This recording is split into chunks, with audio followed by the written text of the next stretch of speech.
put it in like a pitcher, and then this is like what it comes in, my bag milk, and then these are the little bags that I put in the pitcher. It's real.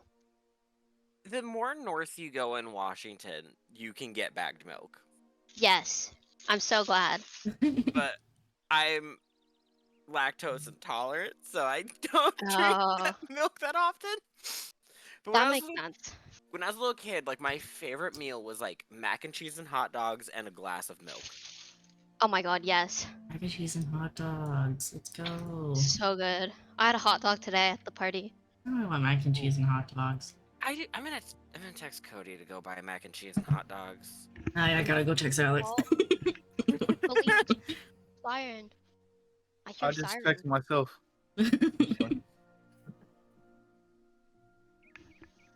There was a really loud siren. I heard it through my headphones. Oh damn. We have like vegan mac and cheese, but it's never as good as like Velveeta or Kraft. I can never get into Velveeta. See, I'm a person, for me, mac and cheese can't be bougie. I can't eat expensive mac and cheese. Me neither. Like, it has to be, like, cheap and real shitty and plasticky. Yeah, at restaurants, you just... Like, I can't eat, like, I need my little my microplastics. Yeah! What's gourmet mac and cheese, though, to you? It has, like... like something homemade, you get, or like... At a restaurant, no, maybe? the stuff you get at the restaurant that has, like, 36 different cheeses, and it has, truffles in it. Okay, yeah, I don't like that. I like the ones that have, like, the breaded, like, you know, like, crummy little things. That's nice. Yeah. Those are a vibe. Yeah. Look at, like, Buffalo Wild Wings, their mac and cheese, like, that you can put in, like, boneless wings into it. That's vibe. Ooh, I have a funny mac and cheese story. Okay. It's gonna come. When I was in high school, I was dating this girl, and she was white. And it was Thanksgiving. Oh, no. Oh. And I went over to her house for Thanksgiving. And so, you know, my whole family's black, so I'm used to, like, you know, soul food and, like, the mac and cheese, like, the sweet potato casserole, all that good stuff. I went over to her house, and her grandma or her mom or somebody made mac and cheese. And, like, I can't tell if it was good because I'm just so used to, like, you know, like homemade mac and cheese where, like, you know what I'm saying, grandma's in the kitchen making it and stuff like that. But it was just so, like, yucky. It was like, what's the word? Bland? Bland, no season. Like, of course, you don't put a lot of seasoning on mac and cheese, but, like, no seasoning, like, and, like, it was, like, drippy. Like, it was weird. It was just so, I remember I ate it, I almost threw up. No. And I was like, she's like, how is it? I was like, oh, yeah, it's great. I will 100% say, white people, there's either the white people that can cook, or there's the white people that can't cook to save their life. Like, there's... like, because my dad's side of the family, their Thanksgiving is very much the bland white people. Like, oh, this is good. This is great. Yeah. So delicious. Like, my mom's side of the family, who their food is always so good because my grandma is like, not in the racist way, but my grandma's like Paula Deen, and like, I'm gonna throw butter on everything. I'm gonna make it explode. Hell yeah. Like, I remember one time as a kid, I had to help her like prep the turkey for Thanksgiving, and she's like, all right, we're going to stick butter, like seasoned butter, underneath of the skin of the turkey, but then also coat the outside of the turkey in butter and seasoning. And I'm like, why? You'll see, baby. Don't worry. Yeah, pretty much. I've never had turkey for Thanksgiving. Okay. I've had turkey, but not for Thanksgiving, because my family's so small. It's just the 4 of us, so we can't eat a full turkey. Like my other family, like literally, my family's all over the world. Like my dad's side is Malaysia and like Vietnam and Singapore, Hong Kong. Like all the Asian countries, and then my Jeez, mom's side is like Texas, Texas. California. Yeah. Don't know. I don't know. Other part Damn. like they're all like in the I don't know. I don't even know where they are, but they're all there. So like we're the only ones like it's just us. And now that like my brother's in California, I'm here. My parents are in a different province. It's kind of like we're not even together Thanksgiving Oh, anymore, which is kind of sad. So, I know but that feeling. Every Thanksgiving and Christmas, I'm just it's I'm so here by sad. I myself. I know I that. relate in like the lonely holiday in a different way, but I get it. Feeling. So hey, we could have a lonely holiday together. You know what? We can sure do that. uh, so one thing that's my favorite thing is I can see where my sister and I got our cooking skills from in my family. My sister picked up from my dad's side of the family, where I picked up from my mom's side of the family. Because my sister one day looked at me as I'm dumping paprika into like my food, and she's like, "That's too spicy. You're making it too spicy." And I'm like, "It's paprika." She's like, "It's too spicy." And I'm like, "It's dried What? ground bell pepper. It's not spicy." Here, have some chili powder instead. Where's my Yeah. chili powder? Oh, whenever I cook for like my dad's side of the family, I have to be like, hold back the spice. Yeah. My sister one day There's looked too at me. much. Costco had blackened chicken. It's like frozen blackened chicken. It's not I've never actual. had that. It's not actual blackened chicken. Ooh, what is that? This is dried chilies, Ooh, like tons of them, and then chili powder, like ooh. real chili powder. In a Um, bag? I've never seen it come in a bag before. this is from an Indian grocery store, so like Ah, mostly gotcha. good shit. I Uh, don't really use it because my spice tolerance sucks, which is really sad because I'm half Malaysian, so you would think I would be able to eat spicy things. I can't. I say just start Really? small with it and work your way up. That's Like, what I'm doing, like a little bit of chili powder and everything, and then A little eventually bit I of will chili powder in my I will life. be able to eat real Malaysian food at full uh, spice. but Nice. so they had the blackened chicken at Costco, and it's not like actual blackened chicken. It's just I've called got to look that this up and see what it looks because like. What is it literally has salt and black pepper and paprika on it. And what's my sister blackened chicken? took a bite of it. Like actual blackened chicken is like Jamaican. It has like spices and Oh, like good yes. I know flavor. what this is. Yes. But yeah, but the Oh, Costco stuff is not like spicy at all. It has like black pepper on it. It's very white people blackened chicken. And my Yeah. sister was like took a bite of it one day and was like, "Oh, that's so spicy." that's And gave me crazy. like a tiny piece because she's like, "It might be too spicy." And I take a bite and I look her in the face and went, "Courtney, that's sad." That made me sad. Godly. Ooh, so spicy. Like I'm like, "You're Oh, the reason man. white people get made fun of." Well, that and a lot of other things, but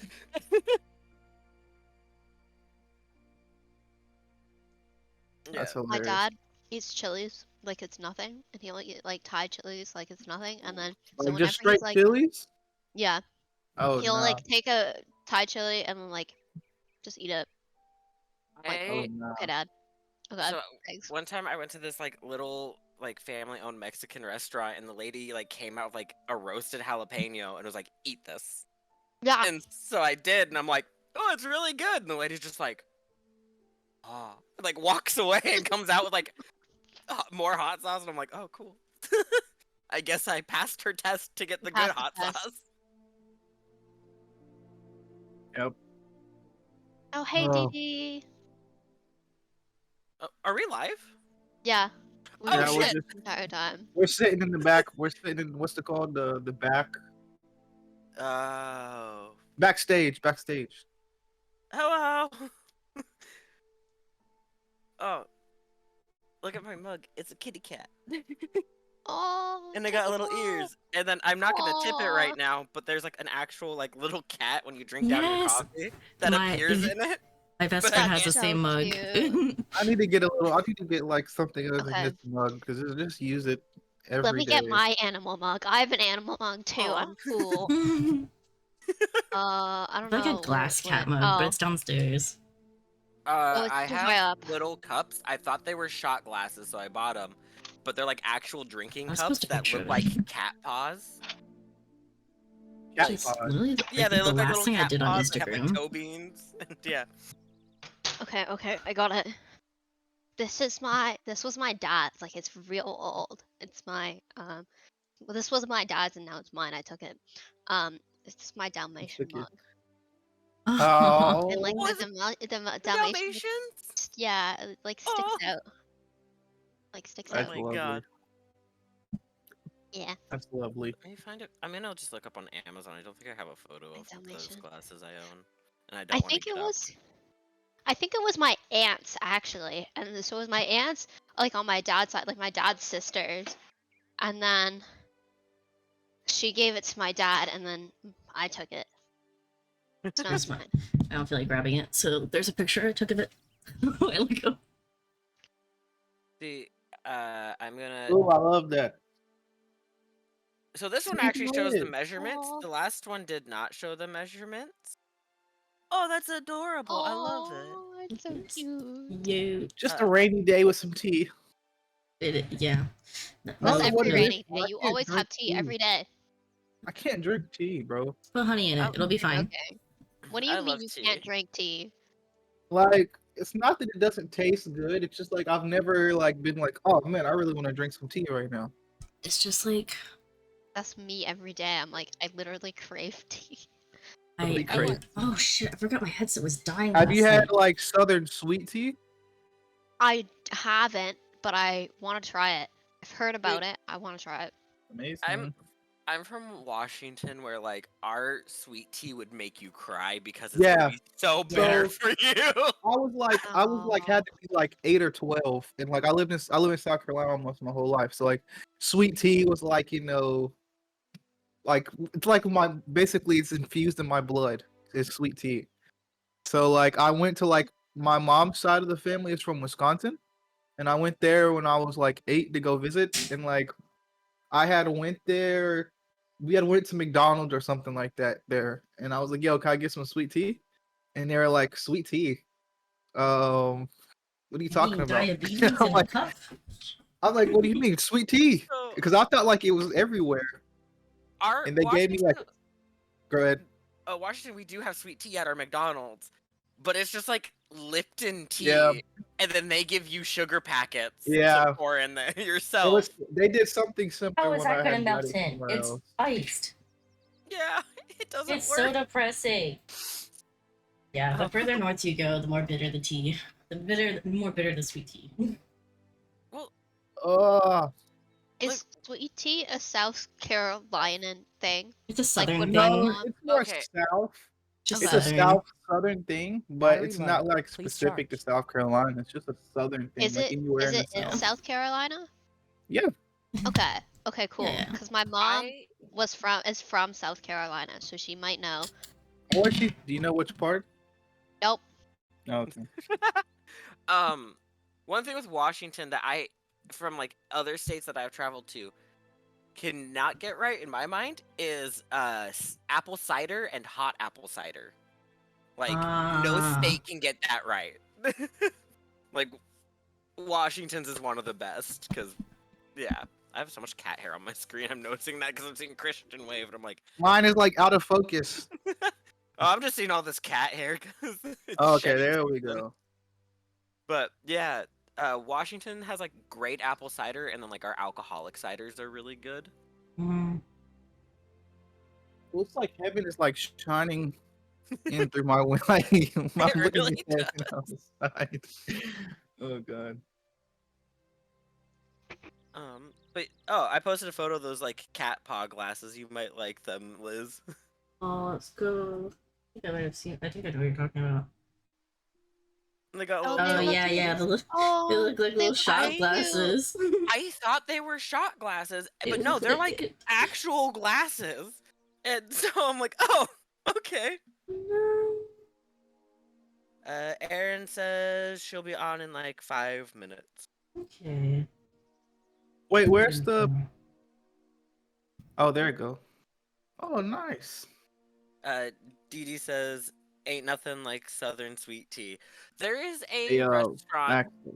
near me called Grandma's in the Kitchen, and I really want to try their food because it's like Cajun Southern food, and like they have like collard greens and all that stuff, and I've never had collard greens, and I really want to try them. I personally don't like them.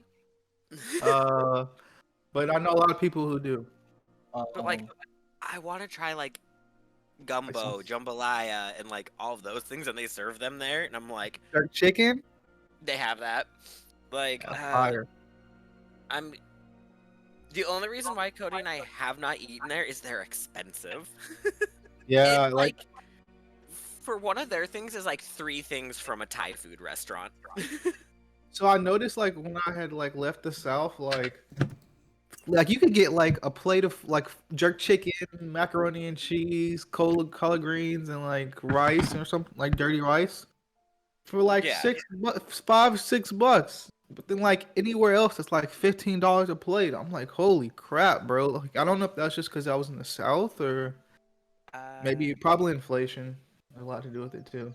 But Christian, yes, I lied to you. I'm Oh. sorry. My mom was not in South. I don't know how I can trust you now. You know what? I'm leaving. She was in North Carolina. I'll come back. It's the same thing. It's fine. Same They're both thing. Carolina. They're both Carolina. She's from North Carolina. Well, I was there for 2 years anyway, so. My family's from North Carolina. So here, Christian, the Grandma's in the Kitchen, just for fish meat, like it's literally just fish meat only, is $11.75. Holy crap! Their oxtails is $25.99. Now that's something I've never had oxtails. Their small gumbo is $12.75. Holy crap, bro! Like, so there's a reason Cody and I have not eaten here yet. It's because it's gonna be one of those things that's like we're gonna go with like a couple $100s and just as like, much as we can. Like if you went to like Cave BBQ or something, Jesus, like a Japanese steakhouse. One thing I recommend, if they have sweet potato casserole, mac and cheese. They got baked macaroni and cheese. They have sweet potatoes, canned yams, steamed veggie mix, vegetarian lasagna, spinach lasagna, rice variety, dirty rice, mashed potatoes and gravy, old-fashioned green beans, baked beans, glazed carrot, green beans with potatoes and smoked turkey, collard greens with smoked turkey. Oh my god, that sounds like freaking heaven! Oh my god. And then they got like Granny's buckets, which is like chicken liver or chicken gizzards, 8-piece dark meat chicken. I never had chicken gizzards.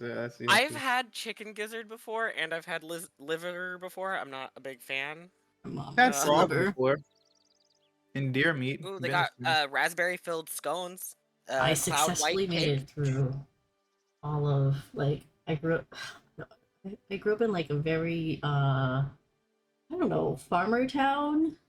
Like a bunch of people that like were like, you know, hey, let's cook up. We even had like a spirit day, which was like bring your truck to school day, or bring your like tractor to school, not truck. Tractor to school day. Yeah, there was a tractor to school day and a truck to school day. It was and like a lot of people were hunters and stuff. I managed to make it 21 years there without ever having to eat deer meat. Yeah, it's hard. So I was raised.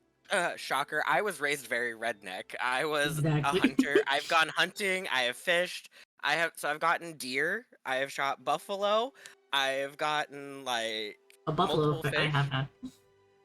I've shot a bear.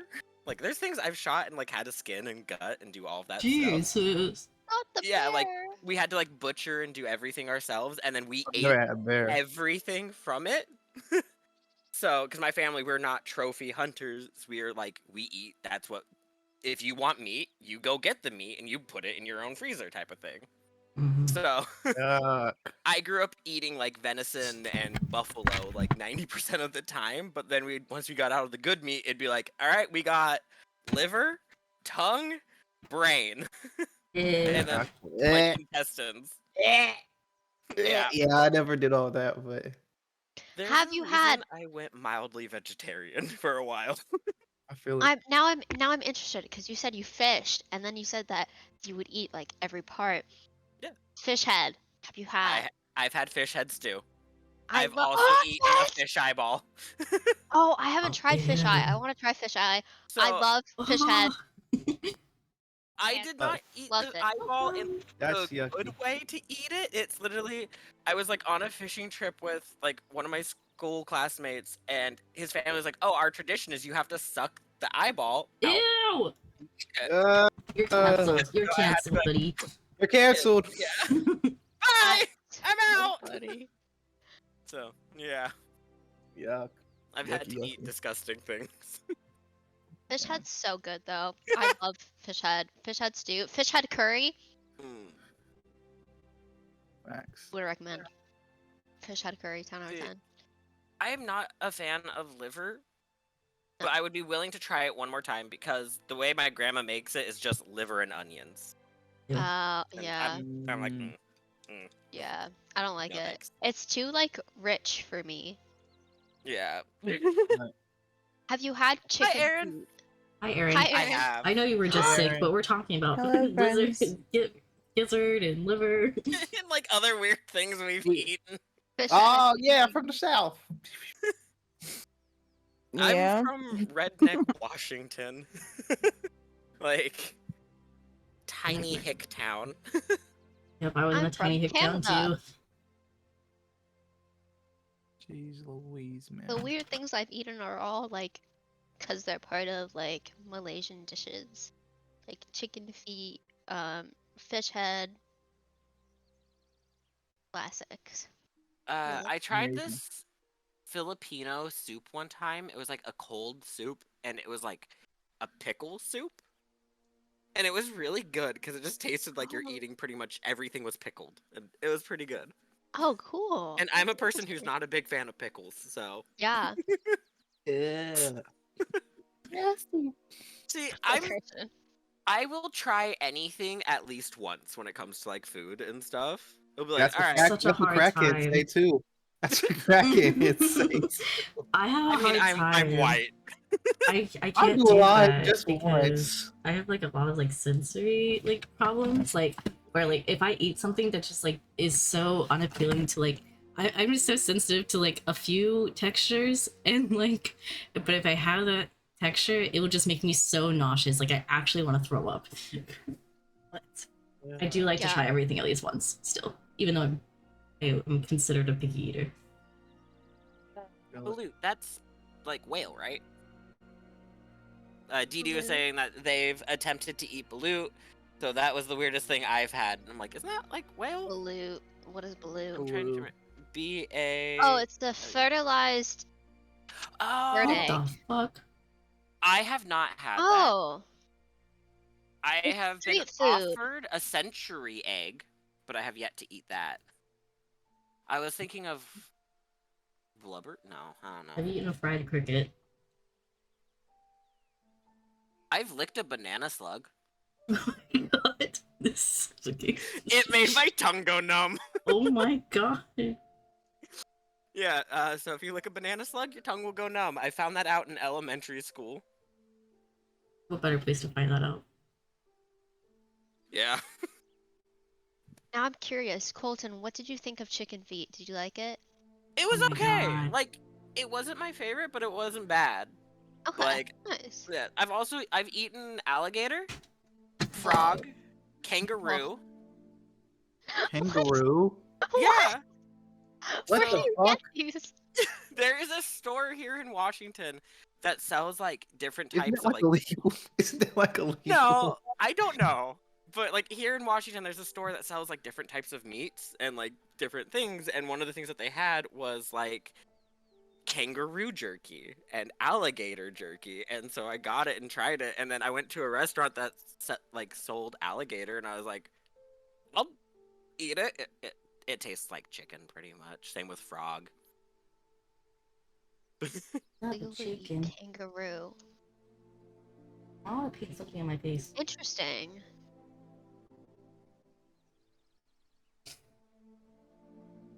Oh, is everybody good to go, or you guys need a little more? I'm good. Good to go. Dee Dee's like, I don't know if I could eat kangaroo jerky. Yeah, I would not eat kangaroo. Yeah. Again, I'm So like bad the for person that you'll pancreas. put something down in front of me and go, try this, and I'll eat it, and then it's like, what is it? I feel it. Like, I am the Hey, easiest Liz. to kidnap. Aw. Hi. Liz. Look at that. We have 4 people on camera. So weird This is 'cause I'm not to used to call being you like at out. the top. This is not to call you out, but Aaron, Oh I'm sorry. yeah, no, I feel you don't feel well. you don't have to. Chi-Chi's also not on camera. It's Yeah. okay. Yeah, It's not Chi-Chi's. just She's you. never on Chi-Chi, camera though, so she kind for of hoe. real. Chi-Chi is slacking. She's off saving the world in Genshin Impact. Okay, No, give she's her, not. She's cut off her being a some slack. zombie. Doesn't she Oh, just she's like a hop zombie. around? Yeah, she's like a Yeah. zombie vampire thing. She's just a zombie. She can't do anything. She's not saving the world. The Traveler's saving the world. I'm saving the world. Oh, sorry, my bad. She's very passionate about this. I Genshin's like put her favorite game. yeah, I put way too much time and effort. I have 2 Genshin accounts now Oh because my god. like you have to like make not really make a new account, but the data doesn't travel across like different servers. And one of my other online friends is in the Europe server, so I had to switch to Europe. So now I'm level 48 in a North America server and like level 14 in Europe server. Nice. Dang. DD says they're so tempted to try Genshin Impact. Oh my god, do it, do it, do it, do it, do it. Join the Nice. Genshin. Liz and Colton, I have a question for you guys. Oh no. Oh boy. So, well, first of all, Colton, I tried to play Dragon Age Inquisition. I don't think I could do it again because, like, I feel like I have to like do all of like. I hate that you have to get like this amount of power, do all of these quests in order to move on to the next main shit. It is very much like there's so much stuff in the beginning that you have to get through, and then once you Yeah. get through that, then it kind of gets to the more open, like political talk and then fun action. But I will say this game has been out for I don't even know how many years now. It came It's out, been out for a long time. yeah, for a very long time. And it's still such a buggy game. I know so many cheats to just glitch through a wall and like get the like overpowered items, then glitch back through a wall. Nice. Like I love there's a it. dungeon that you're not supposed to be able to get access to until you're like level 40 or something. If you just ride up next to it on your horse, your character always gets off the right side of their horse. You'll just go whoop through the wall and be able to walk in and just steal everything, get back Nice. out, and then like press the horse button and you go through the wall back on your horse and you're good. Nice. Now, Liz, Hmm? I would like to have a character on Diablo Yeah. that I can just like play with by myself. Yeah. What class do you recommend for like by myself shit? Necromancer. Hands Necromancer. down. It is so So powerful. because Rogue Okay. Rogue is fun, but it is so hard to solo. Like bosses are really hard because like you're more unless you like optimize your build for single targeting. But like man, I have such a hard time. But like Necromancer is so easy by yourself. You pretty much have an army. So you get a move like one of your first attacks that is you literally rip blood out of out of the enemies and it heals you, but then you get a skeletal army that then you could turn into reapers, which will cut flesh off of enemies. Then you can use that with a move that makes the flesh explode. So pretty much you can just stand in the back, just making an entire field of bombs go off as your army is fighting for you and no one gets near you. It's overpowered. Bet. Okay. Sorry. Is everybody ready to go? I know I asked that a little bit ago, and then I went off on another tangent. But you good to go, Aaron? Yep. How you feeling, Liz, Aaron? you okay, Aaron? Are you feeling better? I do feel better than I felt earlier. That's good. That's good. And that's funny because you were like, "Wow, my tolerance has really gone up." Right? Oh man. I think that was the drunkest slash like inebriated I've ever been in front of you guys. Okay, sorry, I am back. I was just going to the bathroom real quick before we started. Okay. No. Alrighty.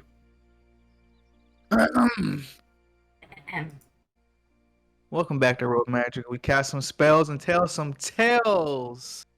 Today we are joined by the Occult Five in our adventure into drama. We'll see. Yeah. I hope you all have an amazing day, week, night, year, existence. We're gonna have some fun today. So just a little recap for those out there that maybe wasn't able to watch last session. We pick up exactly a week from when we left off. We had some solo sessions throughout the week. A lot of solo sessions actually. Where we had some character talks with certain individuals. Last session, Neil kind of stormed or surprised Glenn with the fact that Sage told him almost everything about their group and what's happened. The only thing that he doesn't know about is the wand. That's the only thing he does not know about. Oh, so wait, so he doesn't now. Got it. He doesn't know. Was rewatching the session last night, and I think Neil came in saying like, "Hey, Glenn, where's that wand?" And then you were like, "No, I didn't tell him about the wand." And I was like, "Okay, you know what? He's gonna rephrase that. How about the compass?" And he went and told Glenn, and Glenn gave the ultimatum like, "Yo, we're gonna have to fix this. We need to silence him in some way. So you guys decide whether it's gonna be an unbreakable vow or it's gonna be an obliviation." And Glenn has kind of been isolated very much by herself from the group for this whole week. We had Bass send off some messages and things like that, and to make sure she was okay. And the only thing Glenn sent back was, "Hey, there's nothing to talk about. If you made up, there's nothing to talk about that's not concerning, the ultimatum or the decision that we have to make." So it's very much Glenn and Bass maybe versus Sage and Liv, and Neil. So we'll see what decisions come of these actions. But as we pick up and we come back on Hogwarts a week later, it is now around 7:30 or not 7:30. We'll skip a little bit. It's around probably not the verses. It's now probably around 8. You guys all know that you guys have classes that start at 9:30, so you got about an hour and a half. Which characters would be up around 8 and maybe already at the Great Hall? Wait, Baz would be awake. 7:30. Baz would be awake. Sage wakes up. Sage would be there. She would have been up at 7:30, so probably. Cool. Would Liv be there? It's like 8, right? Yeah, like 8. What time do classes start? 9:30. Absolutely not. Okay. Liv has not risen yet. And last but not least, Glenn. Would you have been up already? Glenn would be up. She wakes up with the sun. That's true. So you're up at like 5:30, something like that. Yucky. So she'll be up, but I don't know that she would have gone to the. Oh well, no. If it's close to class time, she would also be there. Okay. Um, as we go on to the Great Hall, Liv, I'll say Liv, you're either still asleep or just waking up. You're not exactly at the Great Hall yet. Yeah, Um, probably just waking up. would anybody have sent off any messages that morning, knowing that today's like the day that you guys kind of have to decide what's gonna happen, according to Glenn, of course. I Hard think time with this. I think Baz would be like, "Hey, we should meet in the room again." To the group or to Glenn or just Sage or whoever, Like to the group to be like, In- "Hey." including Neil.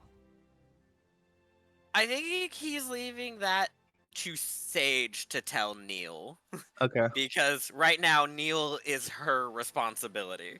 Okay. Are you Gotcha. including Christian? I don't think Well, so because Christian wasn't part really of that. wasn't part of the discussion in the beginning, and I don't You know if could like, include Christian Ember if you would like to. do you want to She bring just the shows up with ire Christian.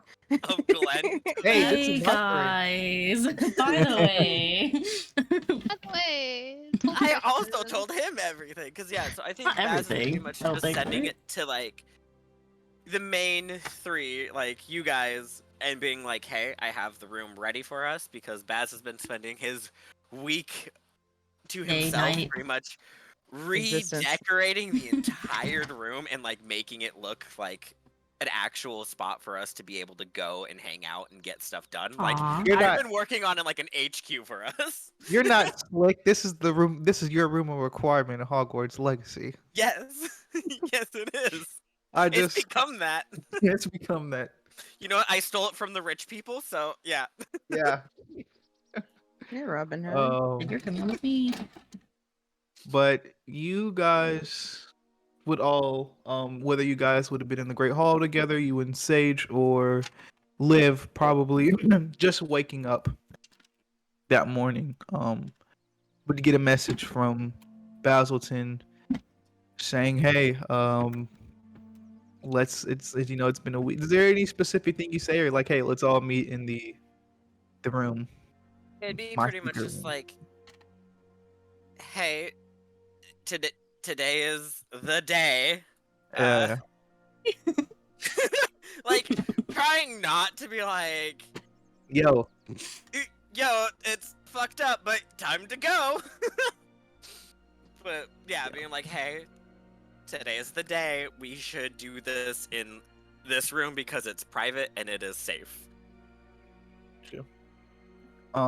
so you would all receive this message. Glenn, would you head straight there? It's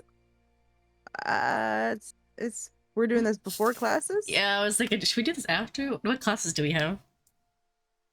That day, Yeah. Mm-hmm. potions and herbology.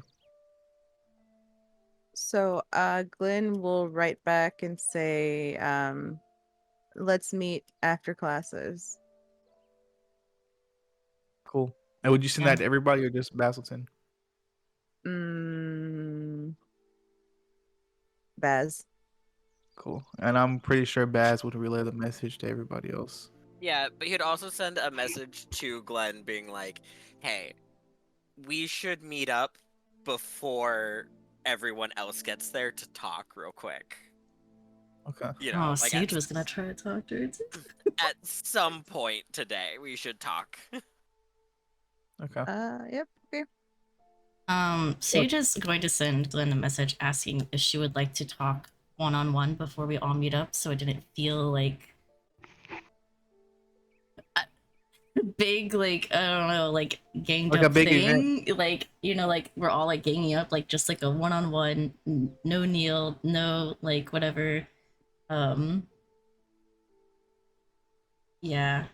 Or maybe and also ask if she wanted to talk as a group without Neil present. Okay. What do you say back, Glenn, as you receive this message? Sure. Cool. Well, I need each of you to roll a mind and magic check for me real quick. Oh boy. Oh. I have a question about a rumor real quick. I have a question about an answer about a rumor real quick. Oh my god. Sorry? I have What? an answer about a rumor real quick. Sorry. It's the rumor about Amy. Oh boy. Baz just wants to help push Spread it a it. little further. Yeah. Goodness, you all are demons. Guys, we're becoming mean girls. We mean you guys. What would you? He wouldn't add to it. He would just be like, "Oh yeah, I heard this rumor. Did you Pushing it guys hear along. about it? What do you know about it?" And like, kind of start talking to other students about it. And so I think was it Glenn or Sage that's also spread that rumor? I think it was Glenn, was it not? Sage Yeah. would not have. Goodness. Okay, yeah, go ahead and just roll me a heart, a soul. Roll me a soul. Yeah. I got 8 for that. 8. All right, you successfully. So with Glenn spreading that rumor, it's spread among all the third years of the school. With you spreading the rumor, it's now like the whole school body knows. We're horrible people. I So hope you all know that. We are. it's definitely getting around Hogwarts at this point. But each of you go ahead and roll me a mind and magic roll. And let me know what you get. So both. Yes, Mind please. and magic. Oh, Yeah. okay. So Oh, I forgot to pull up my sheet. sweet mods. Wow, my dice really like 8 today. You got 8 on both? For my magic roll, I got a 5 and a 2, and then my +1, so 8. And then I got a 6 and a 2. Amazing. Mine's in order. Amazing. Mind and magic. Okay, let's do mine first. 8. I think so, Aaron. My dice really likes 5 and 3. That's its like favorite combination lately. That was a 9. Well, so that was -1. 3 8s in a row, just different ways to get to it. With like 3 different sets of dice, too. Because I have 66, so I just roll. My magic is no. I rolled so badly. I rolled a 3 on my magic. That's so sad.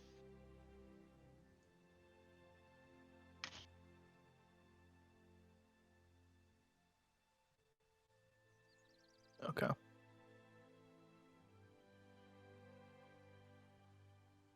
Cool.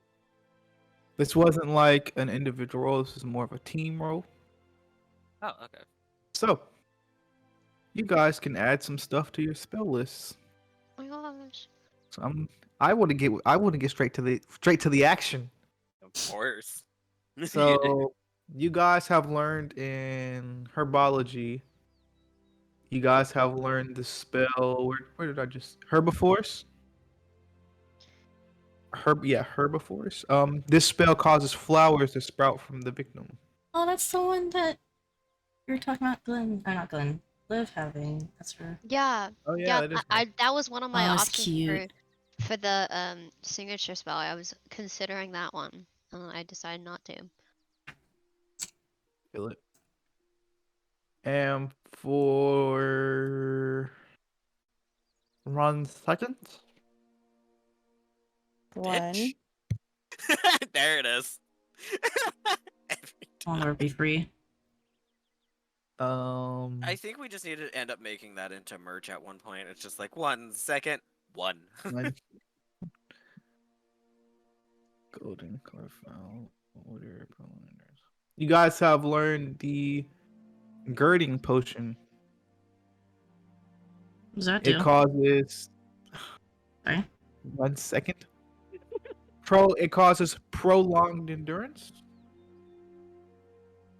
The description of this spell is it's a golden color and it has a foul odor. And The you ingredients put the to name this in the chat real quick. I'm sorry. potion. Yes, I can. Thank you. Yeah, can you type that, please? Yes, I I'm can. dumb, not a good speller. I spelled it wrong. Okay. Causes prolonged endurance. And the ingredients are dragonfly thoraxes, flying seahorses, doxy eggs, and fairy wings. If you were to go somewhere like in Hogsmeade and buy this potion, it would be 21 galleons. Sheesh, we can start making that. Sell it. Yeah, You if you can you make it and said. sell it. Can you give me the ingredients one more time? It's in the chat. It's a list. In the chat. Oh, okay. Please, thank you. Yay. Yes. Already done my coffee now, I'm sad. Also, Ah. this spell is not banned at Hogwarts, and the brewing time is instant.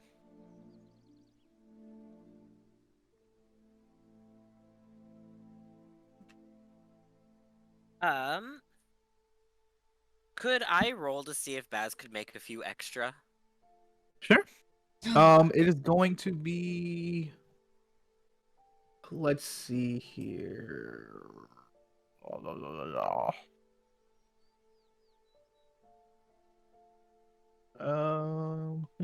Let's see.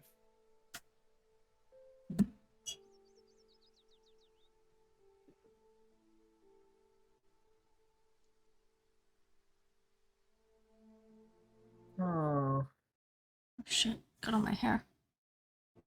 Now I have sparkles in my hair. I'll actually ask for a magic roll.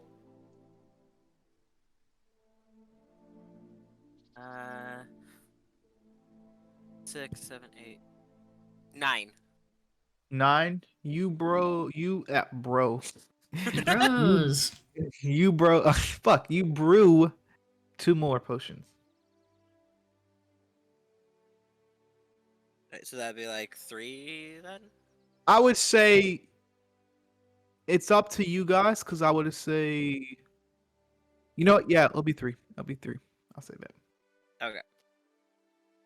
So you know that if you want to go to Hogsmeade, or if you wanted to like sell it within school, of course you could negotiate with the student and lower the price, however much you wanted. But like the normal price it would be like at Hogsmeade if you were to go buy it from somebody else would be 21 galleons. Of course, you could sell it for however much you want to, but 21 galleons is the standard price. Okay. But that is the spell. Did anybody need me to put the spell in the spell list or anything? You guys got it? Yeah. We're good. I got it. Cool. So,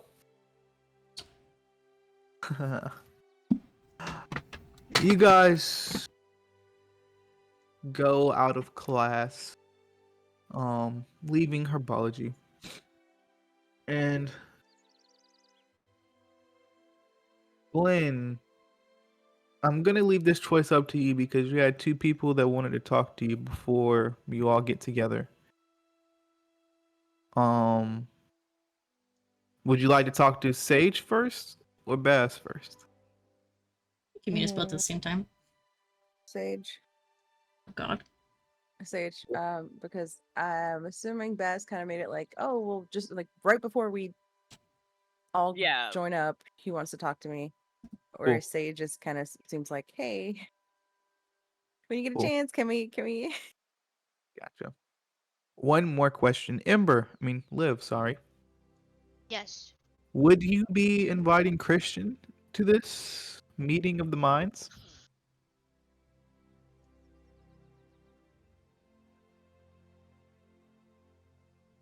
No.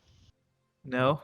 I don't want to push Glenn's buttons anymore. I think Liv is already a bit scared of Glenn right now, because of the lengths that Glenn is going to, and Liv being in like a similar position to Sage, is a bit scared of what Glenn would do if she found out that Liv told Christian. So she's a bit scared of Glenn right now. So I don't think she would want to rock the boat even more.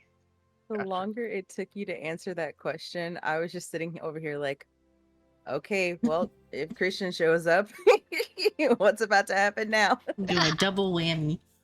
Yeah. Everyone dies. That's how it goes. This is why I made sure to be like, hey, everyone, I'm saying this stuff to Quentin. Even though I didn't say in like my session, couldn't it be that Sage went to the library and did research on like unbreakable vows, since she would be the one performing it? Can you make a mind roll with advantage for me real quick, madame? Thanks. We're gonna need that advantage. Oh, double ones. Double one. 10. Cool. Is there anything? What specifically were you looking for with unbreakable vows? Like anything specific you're looking for, or just kind of more research on it?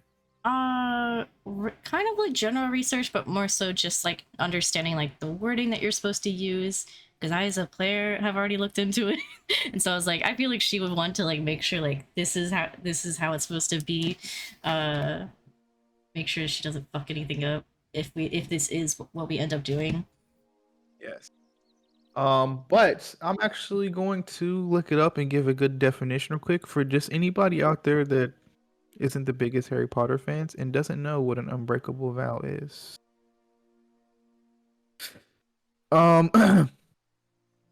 unbreakable vow was a type of binding magical contract cast between two parties that, if broken by either party, would result in the immediate death of whoever broke the contract. The casting is something similar to a thin tongue of brilliant flame issued from the wand and wound its way around their hands, as when you make the contract, you join hands together. There's like a thick kind of like wire or flame going around both of you guys' hands, basically sealing the contract. The two parties had to be kneeling or standing opposite to each other and clasping each other's right hands. A third party held their wand standing quite close to the pair holding hands and placed the tip of their wand onto the linked hands, acting as the witness. Then the first would ask a certain number of vows of the other, whereupon each time of the second accepted a term, a thin stream of fire would be emitted from the witness's wand, weaving around the hands of the pair taking the vows. Upon the vow being completed, if the one who accepted the terms broke any, they would die. There you go.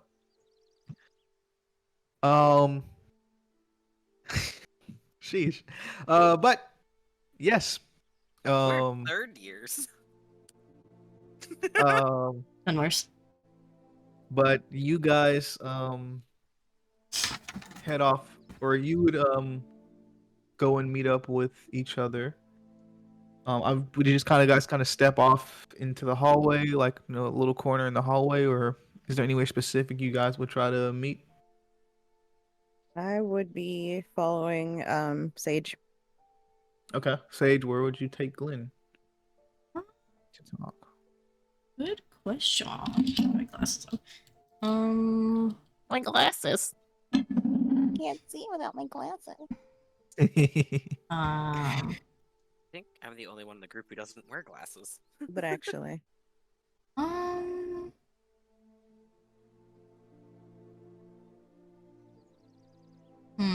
Maybe their room? Their room? Okay. Is that like super far? Is that super far away from like where we're meeting?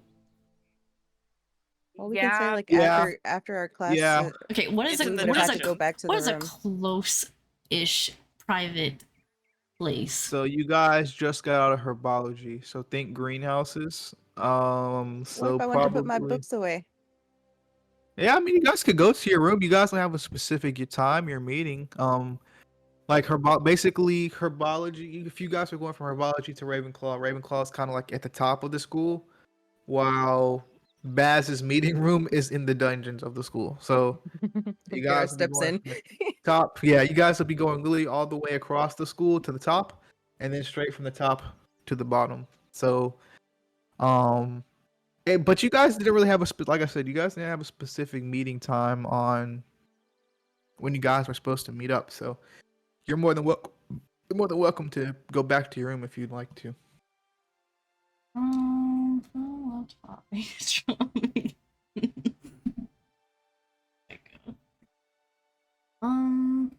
Yeah, room would be fine since we want to drop off our books. It's the end of the day, you know. All right. Give me 1 second while I play some ambience. Oops. Oops. It's pissing me off today. It's like I have like a fan going, so it's like blowing shit. Okay.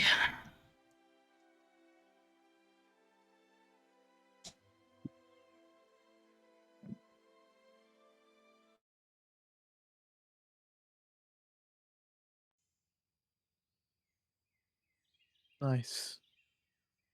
So you guys go back into your not common room. If you guys follow each other back into the Ravenclaw common room and up the steps to you guys' individual dorm room. Like I said, when you guys enter, you have your 2 bunk beds on either side of the room. Matilda is not in this room at this moment. But of course it's scattered with Glenn's crystals over some places. Let us meditate. Probably Sage's Quidditch broom is like rested up against one of the walls. And you guys' books is probably on a desk or on the floor somewhere nearby your beds. And as you go in, one of the windows is open and you can hear birds and nature from outside of the window as you guys walk into this still, quiet room. What do you guys converse about? Right. You're muted. Up there though. No, you're not. Sorry. All right. Sage would take a deep breath. She would. I think she would have a lot of. I think she would be trying to approach this with as much sincerity as possible. But she would say, Glenn, I want to apologize sincerely for my lapse in judgment. I should have respected your trust and discussed it with you before revealing so many secrets to Neil. And I understand how hurtful that was. And I just wanted to convey to you how truly sorry I am. And that never happen again without talking to you guys. Oh, I hate my life. Anyways.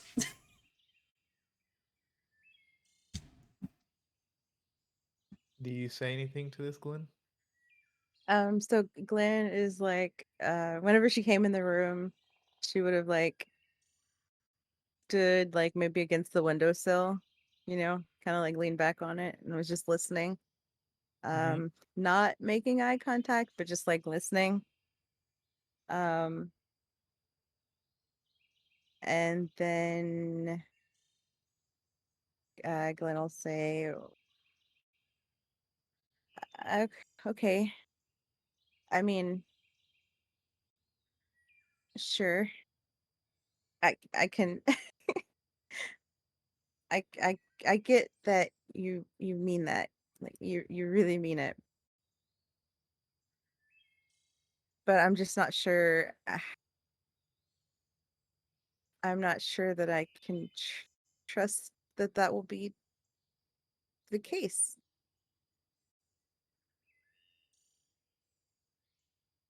I understand it's going to take time to build up trust again. I'm not I'm not here to like make any sort of demands about like trusting me right now. It's just I wanted to apologize for it happening in the first place. It just felt like, and I wanted to convey why it felt like the right thing, but I don't want to make any sort of like excuses. It's just he's helped us so much, and I wanted to talk about this away from the group, but I didn't want it to feel like attacking at all. But like he's helped us so much, and I honestly like from, I cannot convey like how strongly like I just didn't think it was going to be a risky thing at all. I thought if anything it was only going to help our group with having more access to knowledge of what's going on around the school and outside of it. What did he help us with? Everything that we asked from him cost us something. Did it? We got information from him, but we also shared information, or in one very specific case, you were asked to accompany him to a dance in exchange for information that helped us.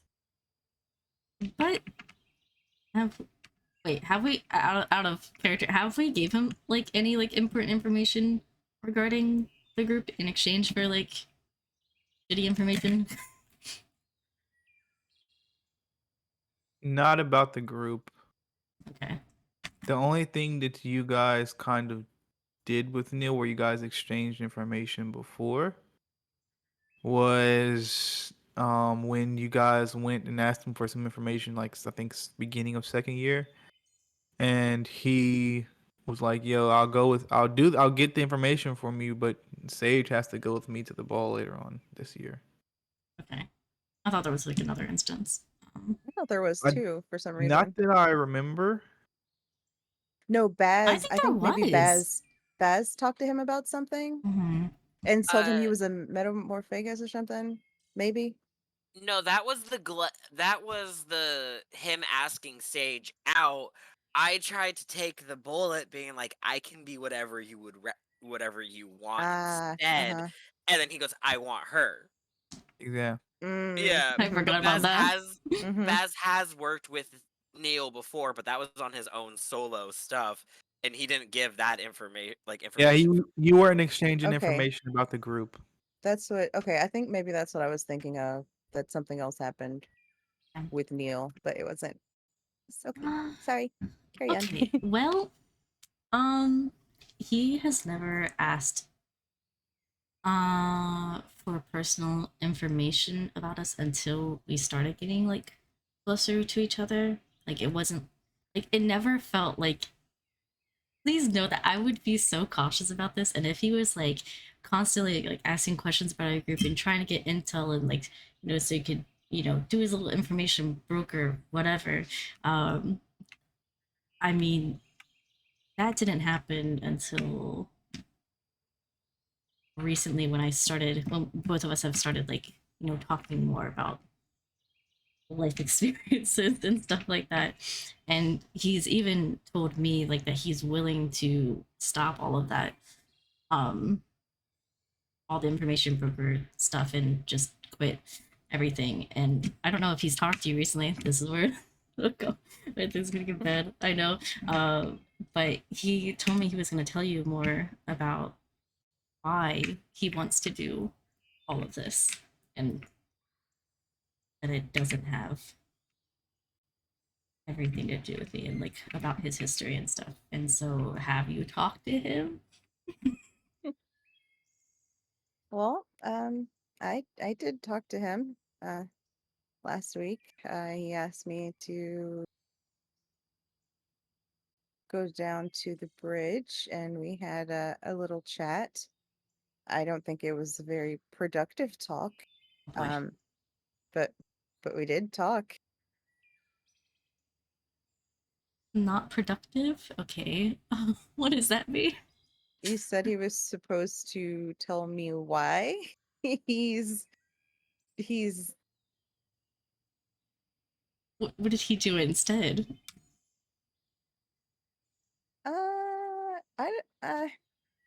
it's not important.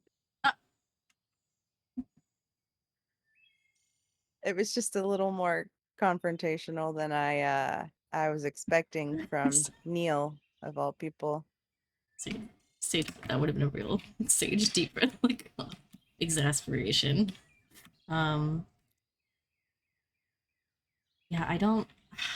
I it has his own views on everything, and I feel strongly about some things too, but I did specifically tell him not to approach you with like any sort of aggression or antagonize you at all. And I don't think the message was received. I will talk to him. But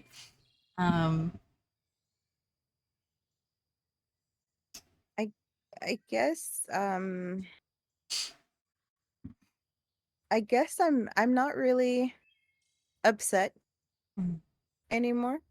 I've had some time to think about things, and you know, later on when we have the group together, I have a few more options that we can maybe discuss. okay. But Sage, I won't I understand that Neil has helped you in some way.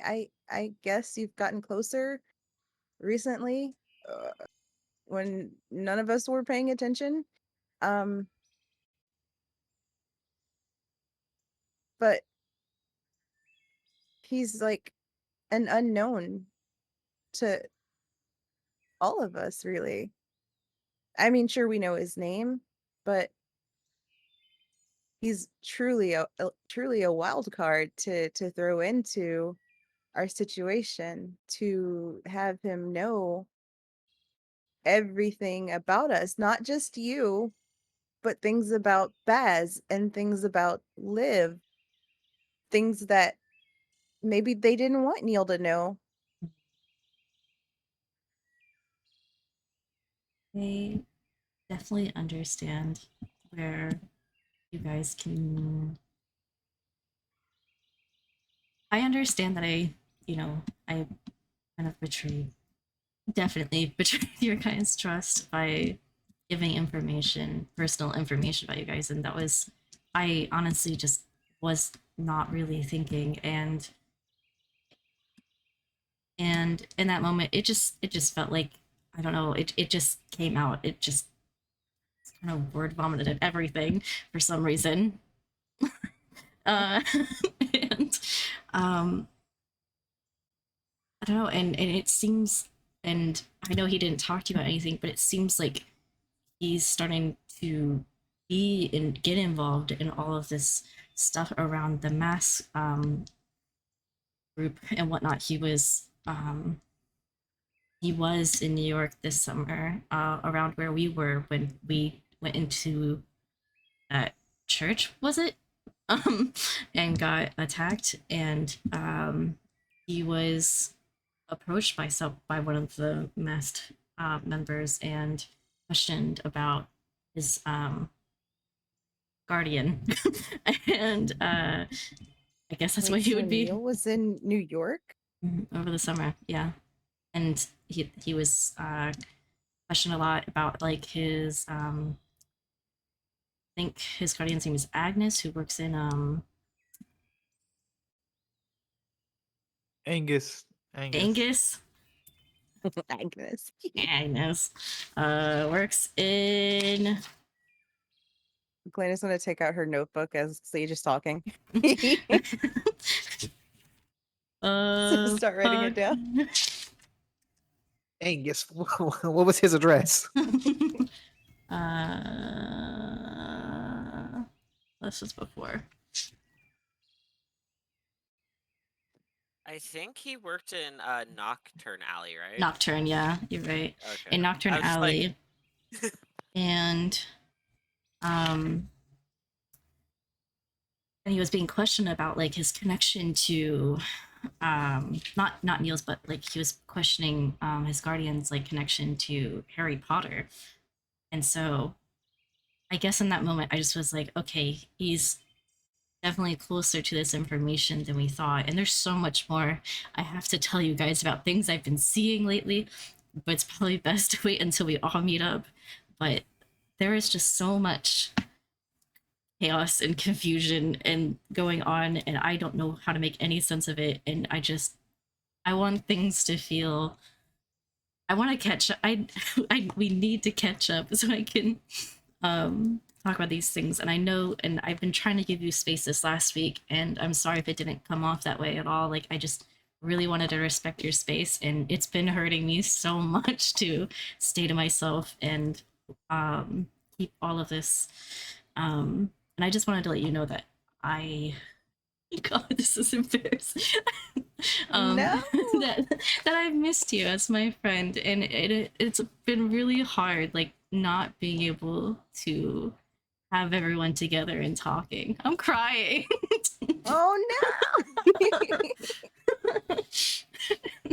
And so I would say Sage will probably cry too. She's just like really emotional about it. Oh no. I love it. It's like she doesn't want to like get into like huge crying, just like, you know, a couple tears escape and her eyes are watering, but not like a full on breakdown or anything like that. But yeah, she doesn't want to convey that. like kind of scuff the ground with her shoe, like pick at it a little, and then like glance up and see that Sage is tearing up, and like find a handkerchief or a napkin or a tissue and just kind of like hold it out at her, like here, take this. Thank you. So I don't know. So Glenn will say, yeah, I miss you guys too over the past week. Kind of tough. Get over it. Glenn, robot emotions.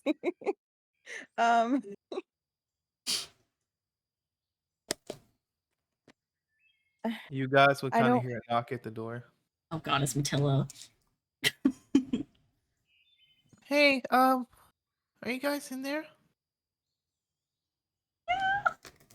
Why's the door locked? Can you come back later? Oh, can you hand me my astronomy book? Yep. Glenn's gonna grab it. Can it fit under the door? Just slide it out. Can it fit under the door? Yeah, I say yeah. All right, that's what I'm gonna do. You could shrink Slide it with a it. spell and slide it under. That's what we're gonna do. Thanks. See you later. Okay. No response.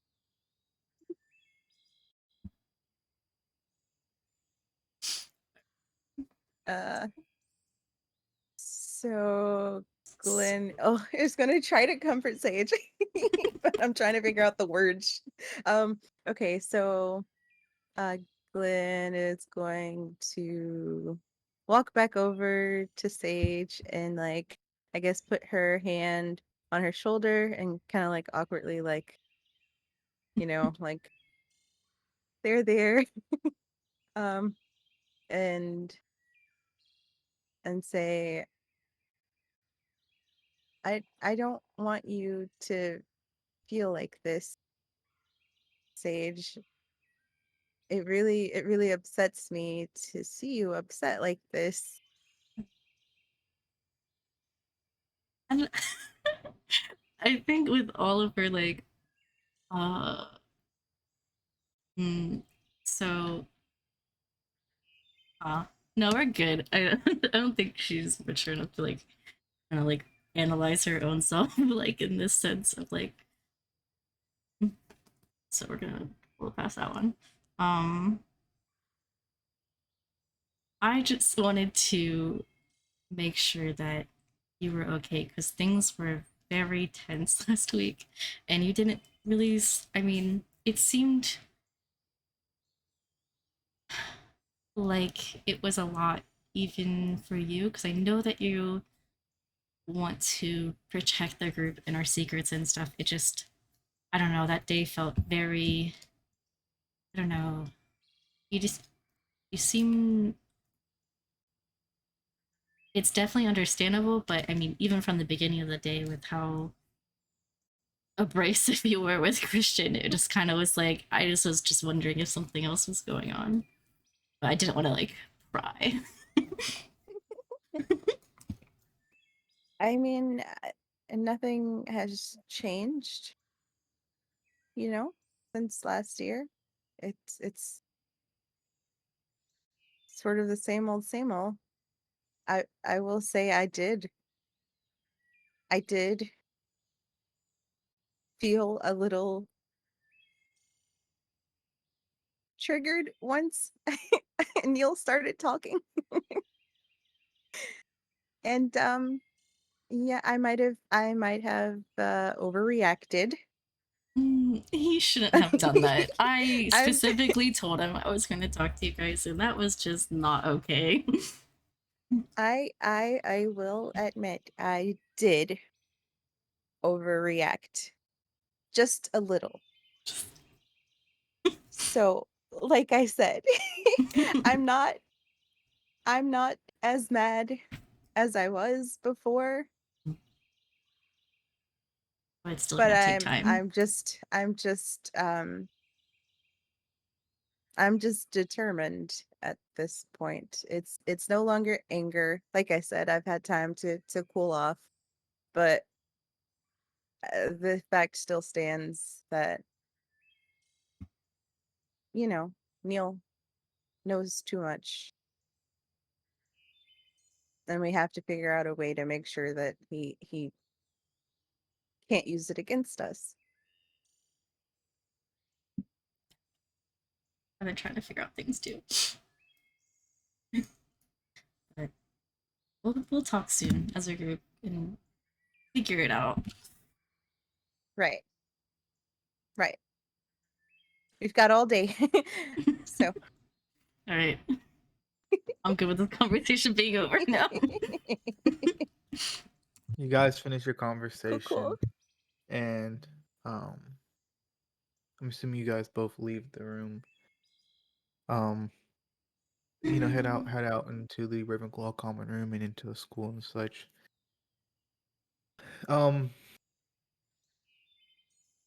The next conversation that would happen is between Baz and Glenn, but before that, you would all.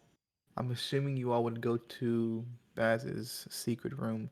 And Baz, would you tell anybody the password of how to get in here, or it's something that you only know? I think it would be like currently Baz's still, Okay, because he's still like trying to work on making it actually like gotcha, fit into everyone else. gotcha. Liv and Baz, would you guys already be at the room, kind of just waiting for everybody, waiting for Neil and Glenn and Sage? Yeah, I'd say so. Okay. Yeah. So you and Liv are just kind of sitting in the room, and you guys would hear a knock on the wall, as in inside. Yeah. Baz would Hello? go open. Sage, would you have told Neil to like the group is meeting in a little bit? She would say, we're gonna meet, but that she's gonna send. No, I'm brushing my teeth. But that she would send them another message when they were ready. Okay, Him. gotcha. And so, I'm assuming you would send off that message after you and Glenn talked. No. Wait, the second one? No. The first After one you and saying Glenn that we had were talked. gonna meet soon, but not. But that I'm gonna send another one when we're ready for him. Okay, got you. All right. Well then you would not hear a knock. Basilton. Would there be any sort of conversation go on between Liv and Basilton as they're waiting for Glenn and Sage to come down? I feel like small friend talk type stuff because there's really not a bunch going on between Baz and Liv. Like Yeah. we just Yeah. kind of vibe. Yeah, Yeah. we're Yeah. still here. It's We're, like we're hi. chilling, we're vibing. Then Sage and Glenn, then would you guys have went directly to the room after your talk?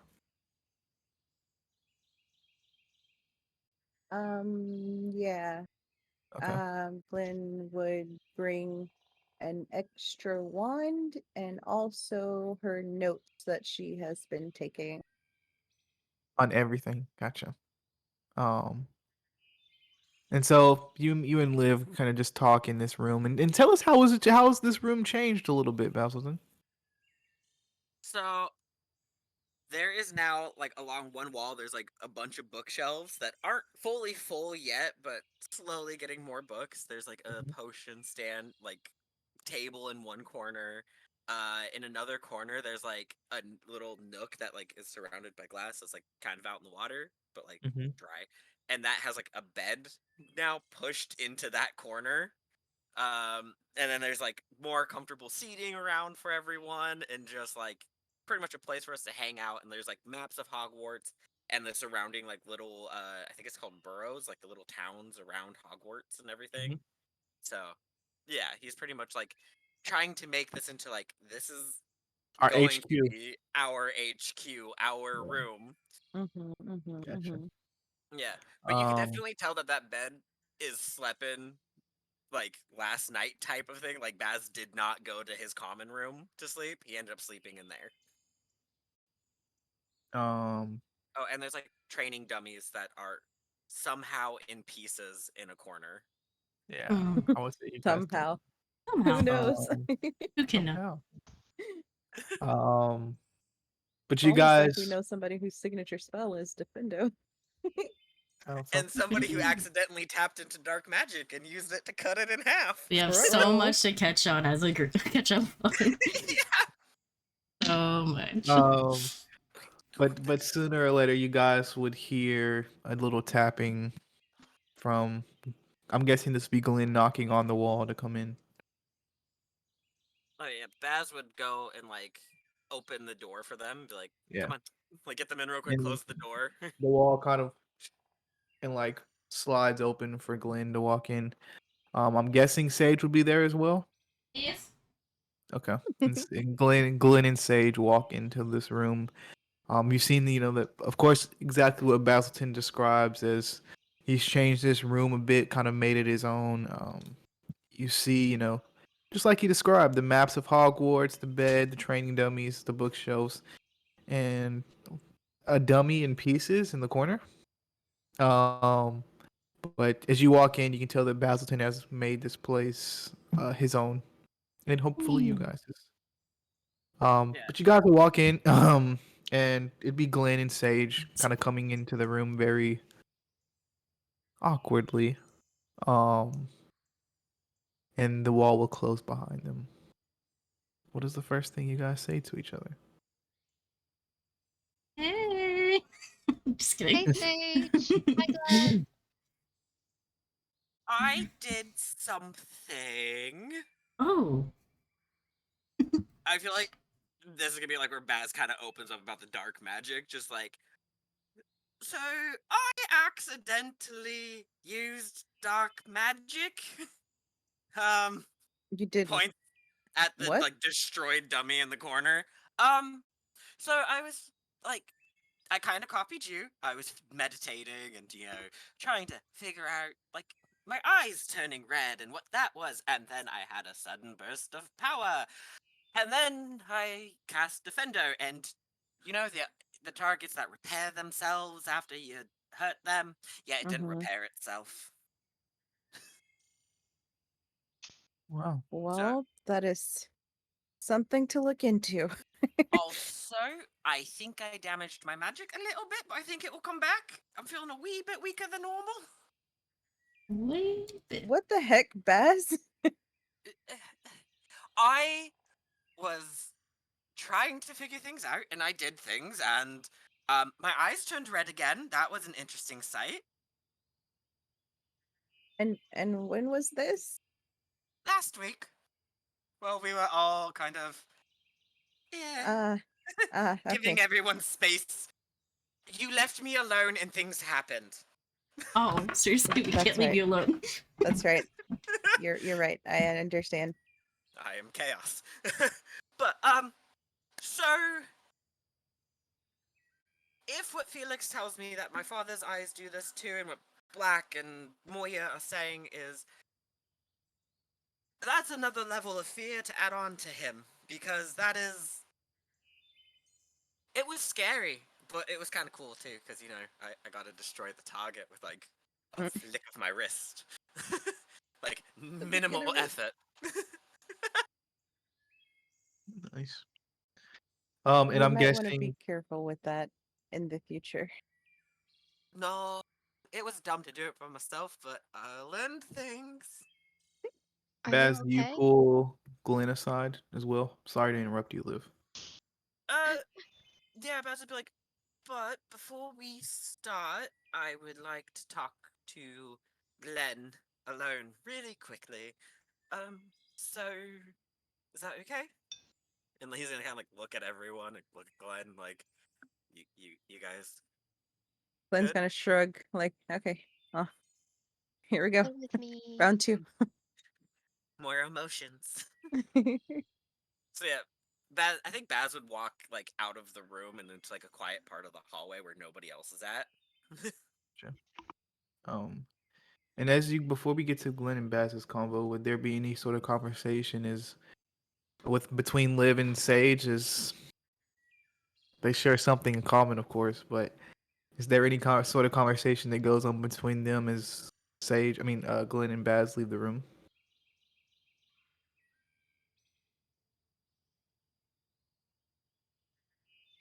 No. You're muted, You're Liz. muted. I don't know.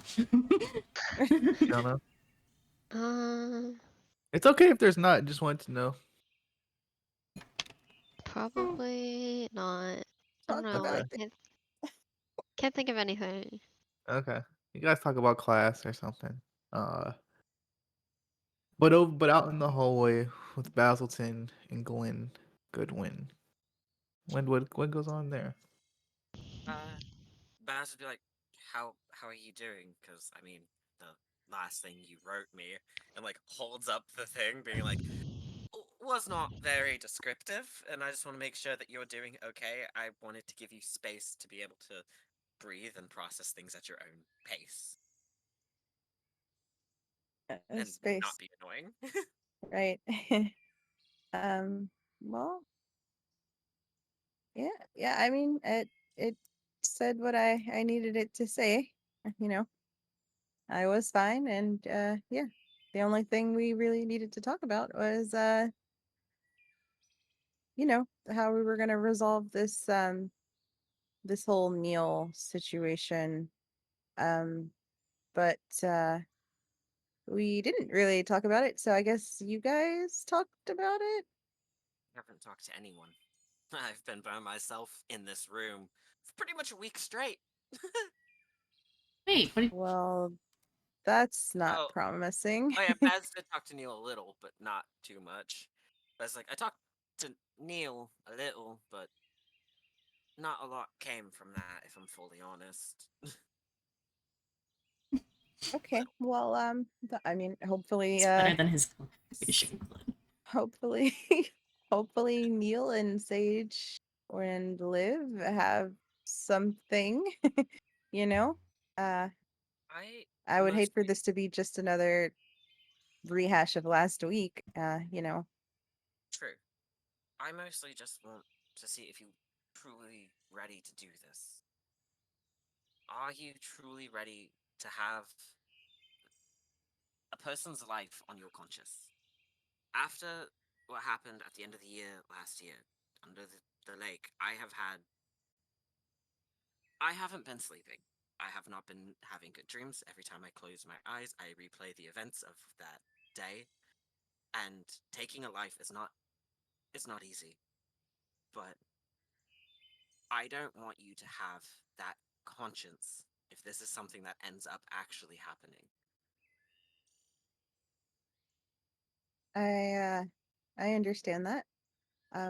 I had also been having dreams and nightmares that left me feeling not quite all right. Why do you think I started meditating? After first year was just a lot. It really was, and last year was even more. um, But what it showed me is that I will protect my friends. I have to protect my friends. And ultimately, I don't think that Neil's possible death would really be on my conscience. If we word the vow properly, then it means that he would have chosen to hurt us. we are 13. We are young. We There's, are we are old enough to die. but we shouldn't be. We shouldn't have gone through the stuff we've had gone through. We shouldn't have had to, I shouldn't have had to kill someone. But you I shouldn't did. have had to take one of the 3 worst curses in the world and have to walk it off and pretend like nothing happened. But you did. And I'm not fine. I'm not okay. I haven't slept since that night. I have been. Look, I'm worried about you. I'm worried about our group. I'm worried about everything. Neil is an outlier that I don't trust and I don't know. But once we start turning to putting people's lives on the line, are we actually better than the bad people, the people that we have fought, the people that are threatening to kill us? Once we start using them and acting like them and doing dark things like them, are we better than them? Or are we just turning into them? Would I just be turning into my father? Would you just be turning into one of the people like him?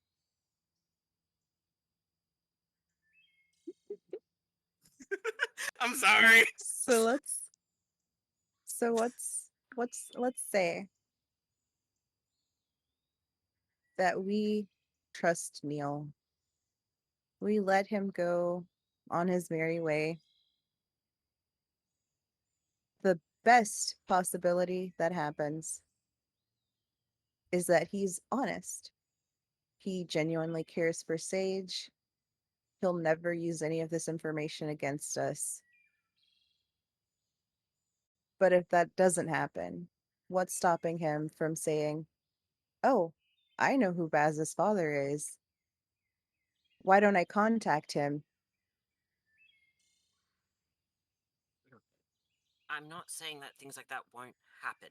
I'm just saying we don't have to get to the level of openly going, you will die.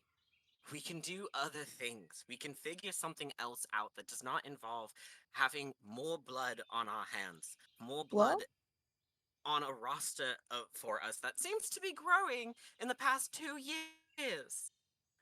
With that was me why I holding the Gorgon down while Theo cut her head off.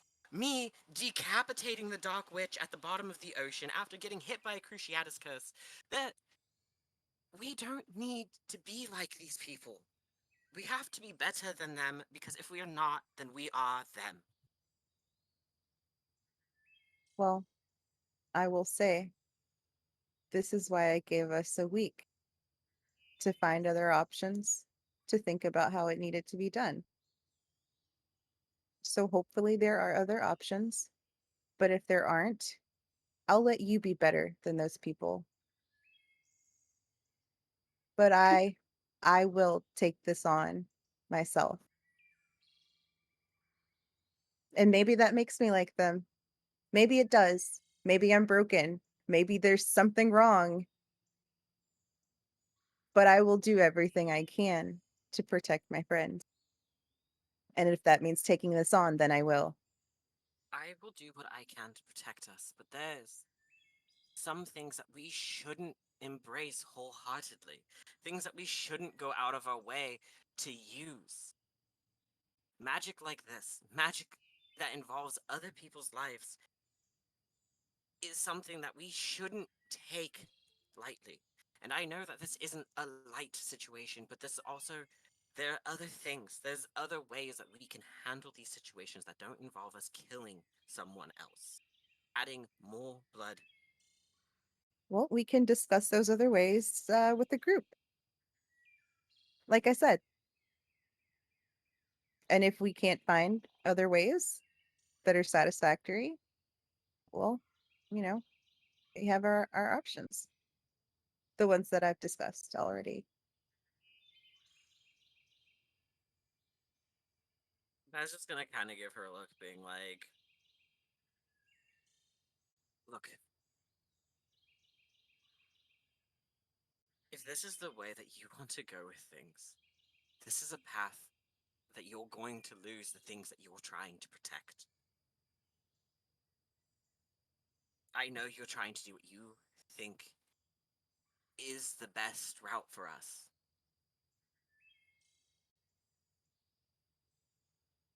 But you realize that you're putting someone that Sage cares about. She cares about us, but she also cares about him. And what happens when one of us decides that we want a partner? What when you decide with Matilda that you want something more than keeping secrets from her? Because isn't a relationship supposed to be built with trust? Well, hopefully you will have only shared information that Oh, I almost said is yours to share. That's not quite right. Hold on. um we'll have to cross that bridge when we get to it.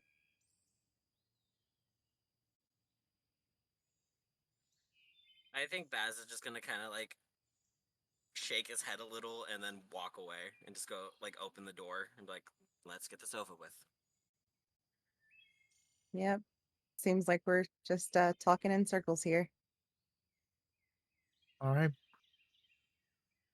As you guys enter the room, find just living Sage in the middle of the room, just chit chatting about class or whatever else. As you guys enter back into the room, is there any final things you guys say to each other before you call Neil or message What we're Neil? about to do. Aaron.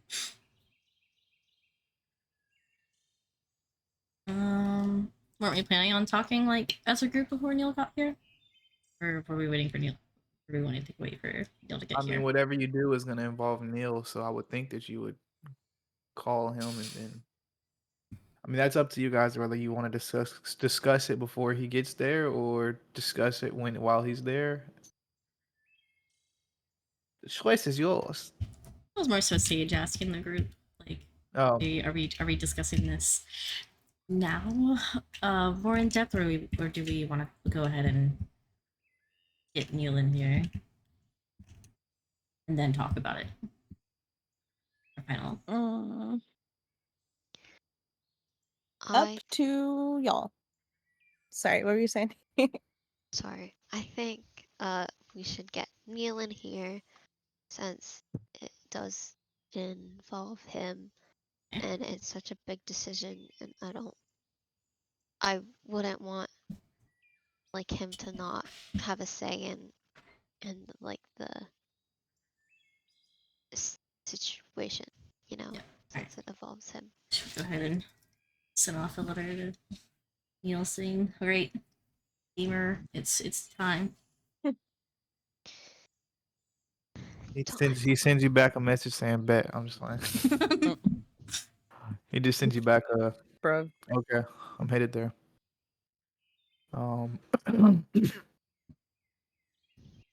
A couple like minutes go by. I don't think you guys would say anything to each other, but unless you guys chose to.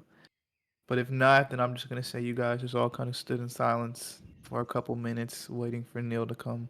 I think while waiting for Neil, this would be the perfect time for Sage to tell them about her two visions that she's had since we've last talked. Yeah. About Neil and would they be about Neil or? Mm, No, she wouldn't tell about the Neil stuff. Okay. That's she's learned her lesson. That's personal. Yeah. There was the okay, so okay. Went to Xylomancy. There's apparently advanced Xylomancy. That was the one about the compass, and Hermione was kind of like on her mind. This was right after her first conversation with Neil in the courtyard, where he told her about him being like attacked in New York. I don't know if everybody was. This was during the solo stage session, so I don't know if everyone knows about it. Do you want me to like go off some details? Yeah, you don't have to give nothing in crazy depth. Just summarize. Oh, I take very like curse notes. So this was in the perspective of Hermione in her office at the Ministry of Magic. She was at her desk and there was a folder of files. There was that like wizard info, kind of like how it was in like think of like the ones that one bitch had about the when actually weren't there like files on the students when they were outside of Hogwarts that year. Like you saw that it was like kind of that style, but it was about the Order of Dreams members. There was a some of them were like unknown, but some of them were deceased, which was Fergus Flintwood was deceased. Angus Nightingham was also deceased. Moyer was stamped as unknown, and Professor Black had a green stamp that said bound. Then Ron came in suddenly, and he was the one who had originally brought the compass for Hermione to hide. He was just like super like I don't know. He came in all like panicked. He's like, "You have to hide this. I'm going to go meet up with Harry. Don't know when we're gonna be able to talk again, but this is your problem now." So, and then he apparently had pulled it from Baron Grimm.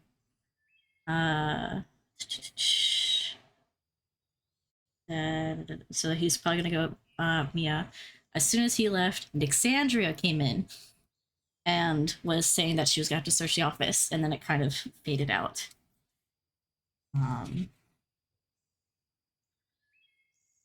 The second vision, she would tell them that this one was weird. It was brought on by her saying the words Golden Trio.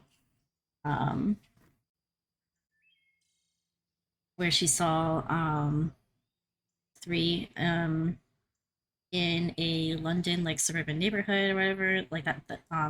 It was at Sirius's place. She watched the whole spell of like how like they split the buildings. It was in the POV of Harry Potter. It was the headquarters of Dumbledore's army. Moyer, Black, Sanderwood were there. Lysander was missing, which was Vixander, not the teacher. Nixander, not.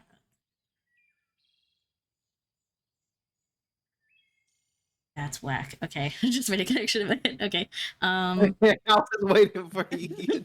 I'm like, wait a second. She's the one who went into the office. All right. So apparently they were the theaters / ministry made them late.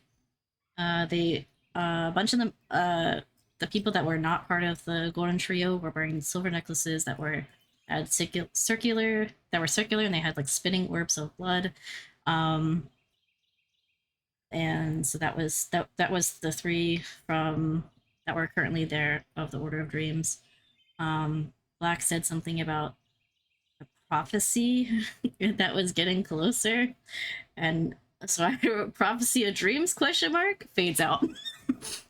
And so yeah, that's all Sage has seen about her Xylomancy shit. Amazing. And she would say, convey all this information to everybody. Amazing. Like, did you look more into those necklaces with the blood in them? She did some research into blood packs, or about whatever they were. I don't know. I can't remember how much she. I think the conclusion we came to is with blood packs, it's very, for one, we've only seen like one iteration on it, and the rules everywhere that we've looked is very, what's the word? Loose. There's not really like concrete rules on it. But basically, there's nothing stopping Neil. If you guys made a blood pact with Neil, there's nothing stopping him from going and telling somebody else. Okay. I think it's that you guys just can't harm him while the blood pact, like while basically the blood pact is active. Once he like, I guess goes against you guys or like goes and tells somebody, just the blood pact would stop. So the only thing that would be stopping, the only thing basically is you guys know that he would broke the contract. There's not like a, it's not like a like obliviation or a breakable vow where like something happens if he goes and tells somebody. It's just the contract breaks basically. But she did do. She was trying to do research into. She would say like I was trying to do research into what was going on with the Order of Dreams, like how they formed it, what it meant, and what they're like. If that was something that we could do as a group, and what it would mean, and if that was going to be a viable option. Cool. But you throw this up to everybody in the group. I'm just playing. You tell everybody in the group all this info. You can kind of inform them of everything that's happened. But shortly after you finish up, you guys would hear a knock at the wall. I'm assuming Baz goes and opens the wall for Neil to come in. Yeah.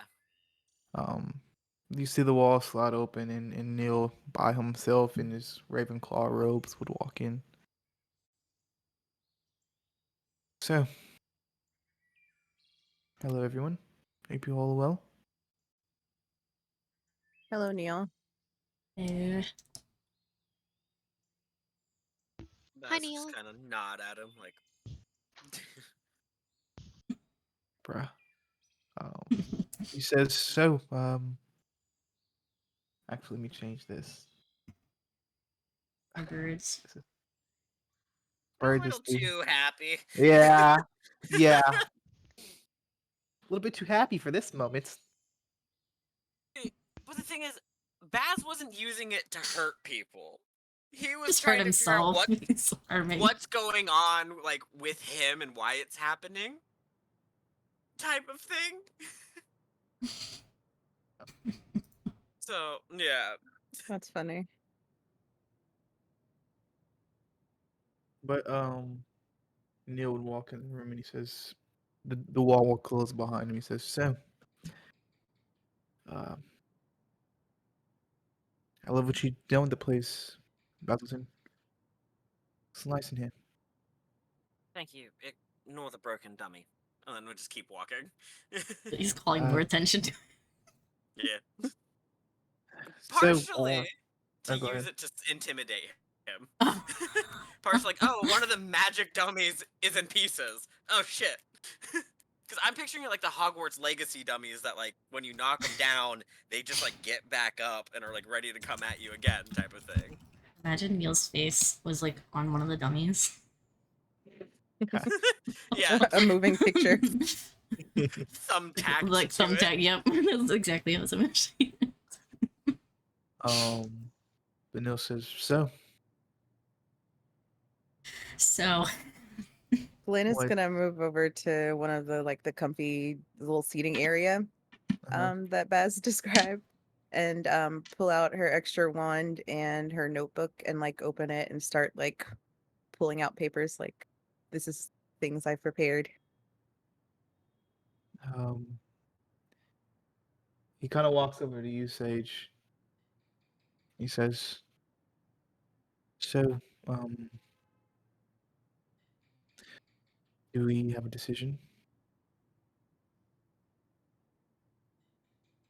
We were just about to discuss any potential options anyone had thought of or figured out this week and discuss.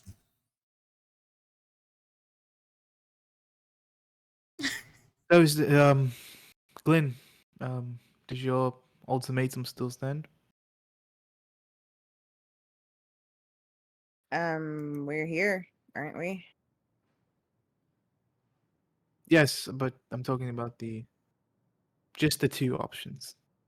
Just Well, we're said. here to discuss our options. Are you okay? Yes. I know you were a little off when we had our last conversation, but Yeah. I Sorry. figure you had I was time to high. sleep. He visited Christian in the Hufflepuff common room. Puff puff pass. Sorry, Hufflepuff had party that night. Um, he says no. Yes. So, have you guys talked a little bit? Is there any leadway on new options? So we know that an unbreakable vow Right. is an option. If we're not able to find a satisfactory uh resolution, obliviation, I would like to leave that as the last case scenario. Um, has anyone else come up with an alternate option?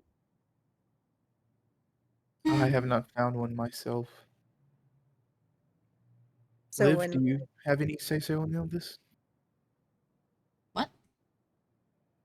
He's asking Liv if she has an option. I haven't found option that would be, I think, satisfactory for Glenn. All right. and Sage she did say something about the blood pack stuff, right? She mentioned it. Mm. Okay. Yes. Um so Sage has also found something to do with a blood pact of some sort. Yes. I think you might I'm not too sure on the details of that one. I wasn't able to find much information on it. I don't think that one would be sufficient for your desires. Right. So you would be willing to make the unbreakable vow? Yes, I would. Have you thought of the wording I have. that you'd like to choose? I think Sage has thought of something. Shall we? Do you mind me taking a seat next to you? Sure. Okay. Well, was that for me Yeah. or say? Okay, okay, For you, Glenn. He would okay. go and sit next to you. Neil, do you have anything you would like to share with the group about anything? What do you mean? Um,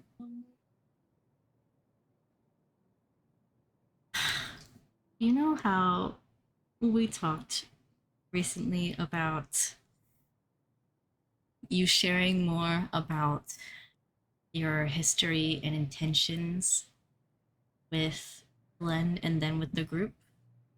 Well, I kind of I don't like talking about that around a lot of people. I understand that, but we talked about doing this before because this is a huge thing. So I guess it is up to you. Like you don't have to, but it could help in this situation because trust is not something like I know you've been worried about trust recently and Glenn not trusting you even after this, but trust is something that takes time to build up and also, trusting the people that you want to trust you with information that is important to you as well.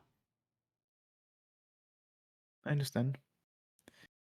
So, kind of what I told Sage the other night was just that I'm. Of course, there's no way that she couldn't be a part of the reason that I'm doing this, but most of the reason that I'm doing this is many years ago, as I told Basilton, my family was killed by Voldemort um, in his murderous spree of wizards, and They stood up to him and tried to do the right thing and were killed for their beliefs. And somewhat for their blood status. So I'm doing this not just because of Sage, but because this is the right thing. I've realized that you all have been through a lot and that it's hard to trust people. I get that. So I would like to help in any way possible.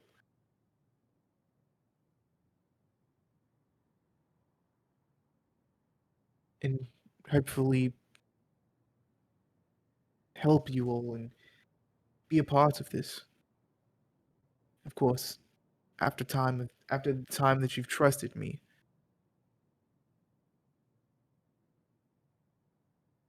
I do have a question for not just Glenn, but for all of you before we do this.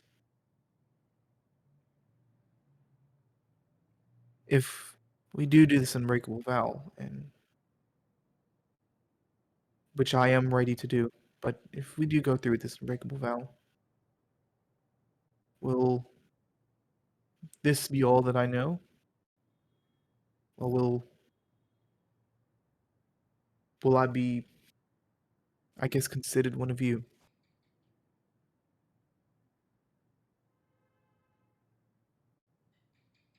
Well, I already told you the last time when we had our talk last week when you were high, I guess, since you don't remember. Um, well, I do not consider you to be one of us, but you are attached to one of us. One of us trusts you. And so, however reluctantly, for me personally, I can't speak for all of the others, And for you the will rest be of you, allowed. does her word ring true? Oh, what? Sorry. That being a gift. Does her word ring true that after if we do this unbreakable vow, that the limit of information that I know now will be the limits of the information I will always know? That's not what I said. That's not what she said. Well, Does I was like, did I basically miss something? does Yeah, Okay, Glenn in a roundabout way said, "Yeah, you'll be one of us. I'm just not happy about it." okay? I don't consider I Oh, don't consider, but I guess because I said I don't consider you to be one of us, that's yeah. what threw you off. I'm Okay. saying right now Yeah, at this point in yeah. time, Glenn does not consider him to be one of us, but he's going to be one of us basically because he's got an Got you. in. I'm attached to Sage. Does she speak true for the rest of you all?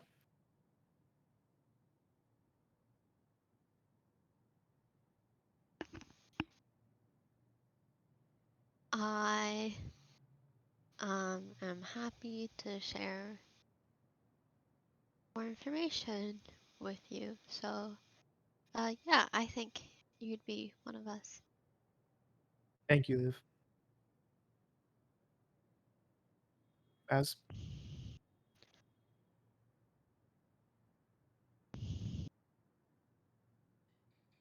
I don't know. I still don't know about you. I'm still having a hard time with this pact, in all honesty, because, no offense, it seems like somebody has decided that they are the person who gets to speak for our group, and that they get to stand for what our group stands for now. This is a 180. Holy shit. Oh my god. I'm gonna Oh my hide. god. We're all hiding. I want to hide on the. Can I hide on the table? We didn't Um. get a vote in this. We got put to say, this is your deadline. And even with the deadline, you seem to have found nothing. You did no research. You just ignored the He situation. has his own things going on. He's going through it. Can't you see? It wouldn't be that aggressive, but like obviously Baz is going through something right now. I would not have expected him to make this his priority. Okay, what would you like to see happen here, Baz? Us not put someone's life on the line and tread down the path of them. Okay, plain talk, plain speak. What would you like to see happen here? Us figure something else out. Something that doesn't involve us killing someone. How much time would you like to figure it out? I don't know. But I don't want to kill another person. I So don't you want another person's blood on my hands. it won't be on your hands. It would be on It'll mine. be on yours and our group because we are in this together. It might not affect you that somebody's gonna die, but it's gonna affect the rest of us. If you're doing this to protect us, then maybe you should actually try to protect us from killing, from turning dark. Awkward Ooh, silence from Glenn wants Sage. to. Ooh, no.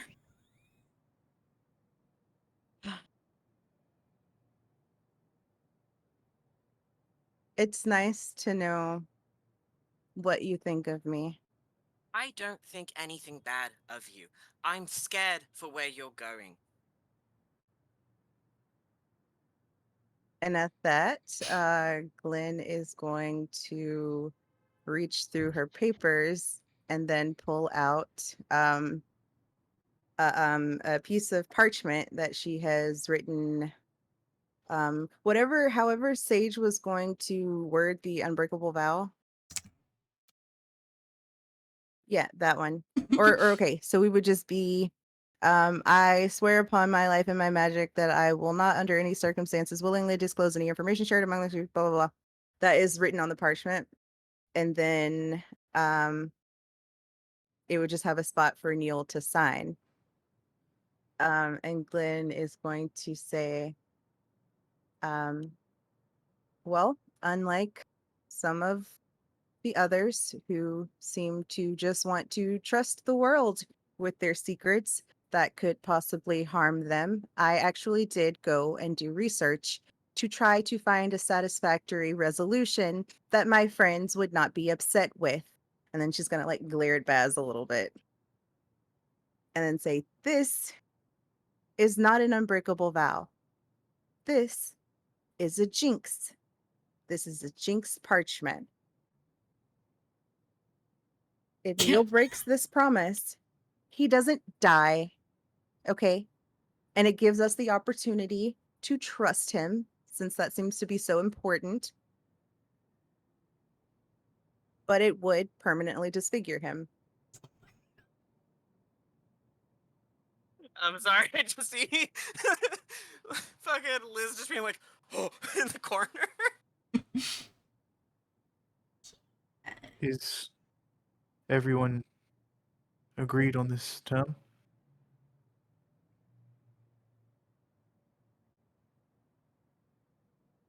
Is this satisfactory for everyone? Is it satisfactory for you? Yes. Everything's satisfactory for you. But is it actually? Because I swear to God, if you turn around and resent us as a group. Okay, she wouldn't say that aggressively, but I don't want you to harbor any resentment towards me or anyone in this group. Is this actually something that you're okay with? Because you said you were okay with the unbreakable vow, and it was very clear you were not. Even if I wasn't okay with any of this, what would be the alternative? What would be the alternative? I mean,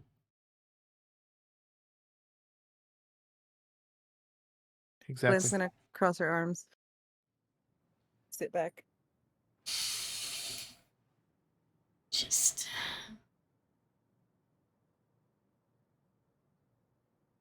trust. I don't know. He says, exactly. So, I have no choice but to be okay with it. I don't Or? want you to just be like. Go ahead. Yes, I'm okay. I'm not going to resent anyone. If everyone is in agreement that this is what should happen, I am as well.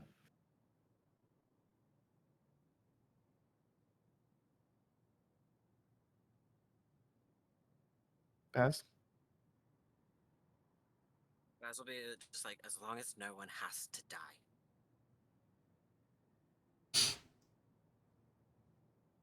Liv? Yeah, I'm okay with it. I mean, as long as like you're okay with it in this stage, just like I don't know, I'm pretty neutral. I think this is much better than the unbreakable vow. So I think this is a nice. I think this is the best compromise if everyone else is okay with it.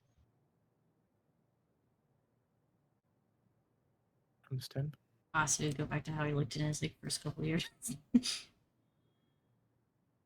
loses Wow. loses smooth voice. Sage. I'm fine with it as long as you genuinely feel like this is a better alternative and like we can grow off of this and not have it hinder any dynamics within the group. I have one more question for you all. If I signed this, I know I already asked this question. If I signed this before it was an unbreakable vow, now it is just a contract. Will my trust still be questioned? Well, We just discussed this. It's something that's going to be built up, like how it took I understand. me I to build understand. up. Do you? Because you're I think questioning it twice. I think Neil kind of interrupts you. Is my ability to be able to gain your trust still in question? I wouldn't say that. I mean, like if it was like a thing where we didn't think we were ever Basically, going to he's trust ask, you, we would have just gone with the most brutal. yeah, I'm basically he's asking is if he does this, will it be a thing of like we still have to keep secrets from Neil, like we can't fully trust him yet, like he's like this information broker still, okay. you know what I mean? I think that's what Glenn, he's kind of asking. you seem to think that this just immediately slots you into an empty spot in this group where there is no empty spot. We have to make room for you, Neil. It's It one of will those, take time. yeah, just like how it took me like a full year to like trust you with this information, and like and it'll take them time to trust you with their more personal things going on that develop as we go. And it's just gonna take you trusting them as much as you trust them trusting you. It goes both ways. I mean, it'll naturally form over time, I'm sure, but you can't force it. You know, You're going to have to work and earn all of our trusts. we all do a And, lot of work for this group. and what may interest you, Neil, is that unlike an unbreakable vow, this contract can be broken. And not just by you sharing the information. I mean that if there is ever a point in time where we all fully trust you, all we have to do is burn this parchment and the seal is broken. The Oh, I jinx didn't is know broken. that. That's nice. I understand. I like this option. Well, if everyone's in agreement, does anybody have a quill? Glenn Sure, has she has already had one out. plenty. He's, It's in his hand before he stops talking. yeah. The ink He is drying. he takes the quill. He gives one last look at Glenn of like basically it's almost you probably wouldn't be able to tell it's just off of a look, but out in the back of his mind he's basically saying like I'm willing to do this if you are as well. Like I'm trust as much as you are trusting me, I'm also trusting you as well. Glenn's gonna raise her eyebrow back, like, prove me wrong. And he signs the paper. I want you to prove me wrong. I want you to be trustworthy. So here's your opportunity. He signs. Just it's just not his last name, just Neil. No. Put your name on it, Neil. I'm not good at writing cursive. Write it in print. Okay. Your name just has to be on the parchment. Full name. He puts Neil Goodwin. I'm just playing. Excuse me. Surprise, you have another brother. Right? Welcome to the club. He puts Neil on there. I honestly cannot remember his last name for the life of me. It's okay. You can just say he puts his first and last name and we'll He puts accept his it. first last name on there. I have it somewhere, but I didn't feel like going to look. Yeah, but he signs his Vance. Thank you, Vance. Liz. You would know his name. Sage is like Sage Vance. Mrs. Neil Vance. Just her notebook's full of it. She signs his last name. He signs his last name. And he sets the quill down by the paper. He says, "So, what now?" Glenn takes the parchment and folds it up and stuffs it into one of the pockets in her notebook. Baz is gonna pull out the pouch that has the wand, the compass, and he's gonna open it and hold it out to Glenn. Okay.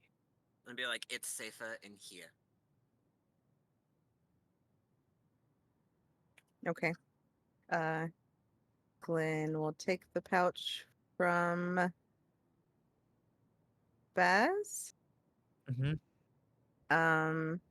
Is this like unofficial, like transferring ownership? So like, can I open it now? It was more like Baz was just opening it for you to put it down in there. So like we have. Yeah. Oh, the contract. Yeah, the contract. So it's sealed away. So it can't get misplaced. If your notebook gets stolen or destroyed, it's not destroyable. You know. Glenn is going to okay, sorry, I misunderstood. Glenn is going to continue to like close up her notebook and then just put it in her robes. Okay. Like ignore the bag and say I'll keep it for now. Like she doesn't trust it in Baz's ownership right now. After our conversation. Yeah. It's okay.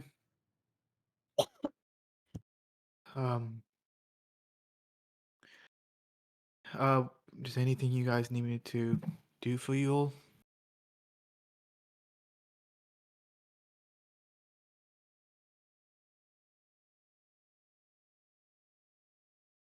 Glenn is going to pick up her other wand and she's already got all her notes and stuff up.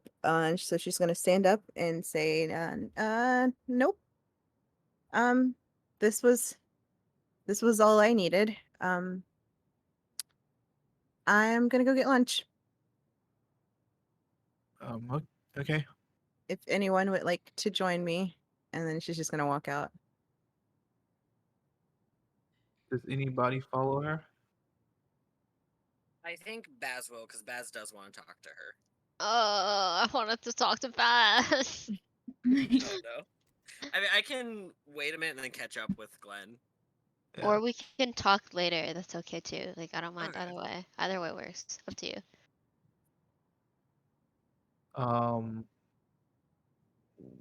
You guys see Glenn run out the room. Not Glenn. Badison run out the room after Glenn. And you guys say it was left. run more of a walk. Well, quick walk. Like I'm following. Briskly. But you all three left. The three of you are left in the room. Neil, Sage, and Liv. Neil says, "Sage, I'm sorry if I caused more trouble than I should have." Nothing I can handle. Nothing I didn't handle. It's I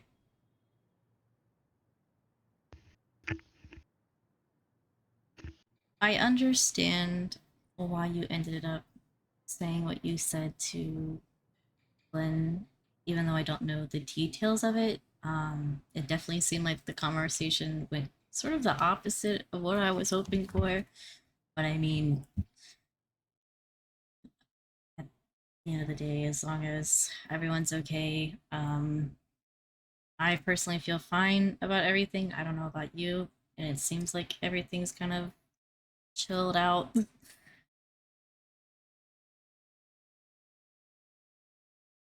Yep. It's great that Baz said what he said. Maybe he likes me. He's been going through a lot, I think. I don't know the details of it. But he seems a bit off and uh so I don't know if that's everything to do with you. Uh anyway. So, Liv, Mhm. um, are you planning on talking to Glenn about Christian at all? Nope. We just got through this horrible disaster Well, that almost maybe. ended in an unbreakable vow, and surprisingly somehow did not. I don't really wanna, ramp up her anger again. Um I so just think that. how much does Christian know? Not a I whole mean, lot. the Is it thing about Christian is that he's been there with you guys mhm. for a lot of shit. So even though you might not have said anything, it's kind of easy for him to connect the dots because he's Mm. been there through a lot of shit. Like he was there in person for like almost, not almost, but like 75% of all the shit that you guys have done, Christian has been there. Mhm. Yeah. So I wouldn't say you said everything. I mean, of course, you told him some of this. Like, I would say if you did tell him something, the things that you would say to Christian would be basically the missing parts to the puzzle Yeah. because he already has 75% of it. So if you would have said anything at all, um, it would have been easy for him to kind of piece together what kind of happened. I would say that. But like not Yeah. like personal to Glenn or like Yeah, Baz. Okay. yeah. Sage would say I think it might be best to talk to her sooner rather than later. Because I mean, he has been involved in our things. I mean, he was in the bottom of the lake with us. He's seen a lot of what's been going on, and I haven't even been here for all of the things that Christian has been. Um, and so if I worry that if you put it off too long and she finds out not from you, glances at Neil, like that it would make things a lot more difficult. But I mean, like I think she's calmed down a lot. I mean, she's the one who found the alternative. I mean, I was looking into it, but just couldn't really find much. But I think it would be best to talk to her sooner rather than later. But I'm not going to push you into it. I'm not going to like be like tell her or I will, like sort of thing. It's at your own pace, of course. Or if you choose not to or do want to, I'm just suggesting that maybe it's best she finds out from you than Christian. I'm I just mean, worried that she'll just flip out again for no reason. Again. well, I mean, Christian's like the unofficial member of y'all group, right? No. An almighty being may like to think that. Glenn doesn't really like Christian though. Yep, heard it from her mouth. Um, It so was Always met brutal. that. I am worried about what will happen with that because, Glenn doesn't like Christian, so if I she mean, knows how much he knows, then which isn't that much, but like I'm worried that she'll just flip out again. No. Yep. Yeah, he's definitely more I don't want to involved. say. I kind of don't want to say anything to upset her even more. So I'm just gonna say, yeah. But I think I agree with Sage. I Of think course you she do. should know sooner rather than later. Of course, you take your time when you need to live, but time is I of the will essence, as they say. I will think about it. All right. Just wanted to put that out there. While she is still in the mindset of what's been going on. Because I mean she just wants to protect the group, and this doesn't really seem like a huge breach of what's been going since he's more involved, and not an information broker, and he doesn't know a ton of personal details about their Neil personal says, stuff. "Sorry that I, It's my sorry that fault, I but have you a definitely hustle. should not hustle. Okay. um Not my fault that I actually pay attention and have a hustle." Do the hustle. Sorry, I'm not into a ton of gossip. I'm not. I'm not really either. It Sure, just sure. makes me galleons. Sure. You kind of have to be when it's your job, you know. Yeah. But he says, "Do you all want to go get lunch with Glenn?" Uh, yeah. Are you coming, Liv? Are you doing something else, or? Um, I think I'm just gonna go to the library, I think. I don't really feel like lunch after all this and thinking about what she's gonna do to Christian when she finds out. But I'll see Yeah. you guys later. All right. And I'll say all three of us kind of leave the room with Baz and not Baz, Neil and Sage heading towards the Great Hall, and Liv diverting off the path to go towards the library. Back over with Glenn in Basilton. What would what would you catch up to Glenn and say, Baz? Baz would be like, "Thank you for not making him do that vow." Like he would just like walk up next to her, like not even fully like looking at her, just being like, "Look, thank you for not making him do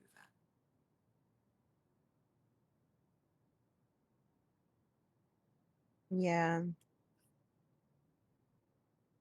I I thought about it, and didn't seem it didn't seem like it would be the right thing to do. Why didn't you say anything sooner? I wanted to What? see if he would be willing to make the vow. You could have told us. I literally just told you one of the darkest parts of my life right now, in the hallway. And you could have at least told me or someone that. Because out of everyone in our group, I've come to you about when I wanted to talk to Quentin about the wand. I have made it show that I have been there for you.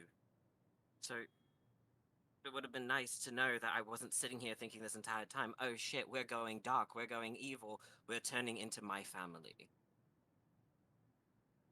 Well, we didn't really talk this past week, and it just didn't feel like the right time in the hallway. I honestly felt more attacked than anything, and I didn't want to share anything with you at that point in time. Look, I just don't want us turning into what we are fighting against. Mm. I'm scared of that. In full honesty, it terrifies me to turn into my father. At this point, Baz is gonna kind of pull Glenn aside, and he's gonna go, "We all changed within the last year. And Baz is gonna drop his full shapeshift. And his face is gonna turn more angular, his hair is gonna turn black, his eyes are gonna turn black also. And he's gonna look at her and go, I look more like my father than I am proud to admit.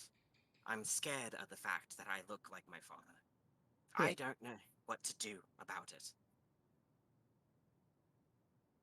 When Baz like dropped his shapeshifter appearance, Glenn would have like taken a half a step back and her eyes would have gotten really wide because he looks almost exactly like the guy from the church who we know to be his father. Um like, whoa, holy crap. Yeah, he's like, so I'm sorry I didn't do research and I didn't trust you in the end.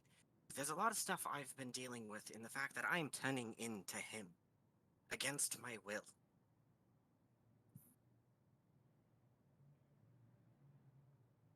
That's a lot. Glenn's fingers are like twitching a little bit, like she wants to take out her notebook, but she knows that she shouldn't take out her notebook. Um, Baz is gonna be like, you can write notes about this if you like. okay.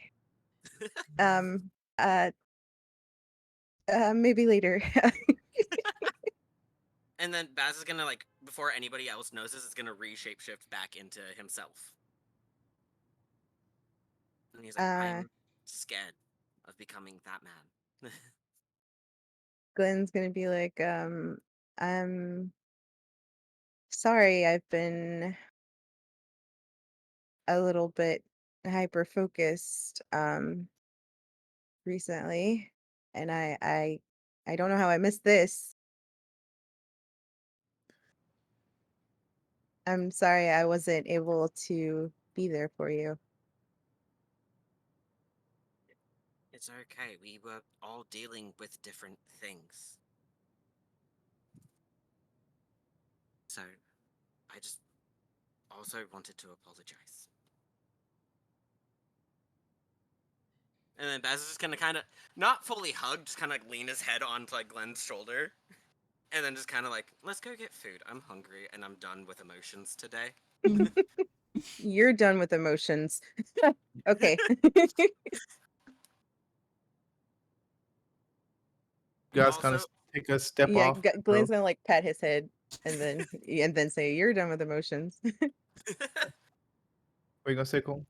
oh, literally before I did that whole thing about like someone taking charge, I messaged Erin going, I want to say something mean. And she's And like, do it. I was like, "Go for it, go for it, do it, say it." That's the only reason why I was like, well, somebody steps up and taking charge again, like without talking to us.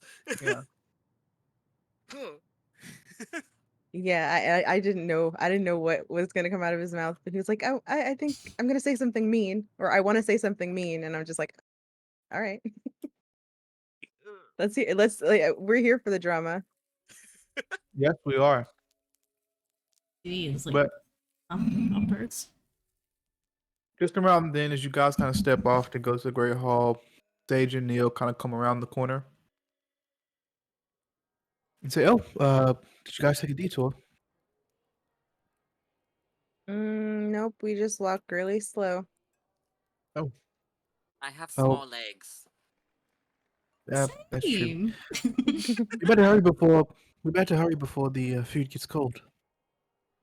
It's I hate it when the hot chocolate gets cold. enchanted, Neil. I think they just don't like you. Yeah, I think the house elves just might have a grudge. What did you do to them?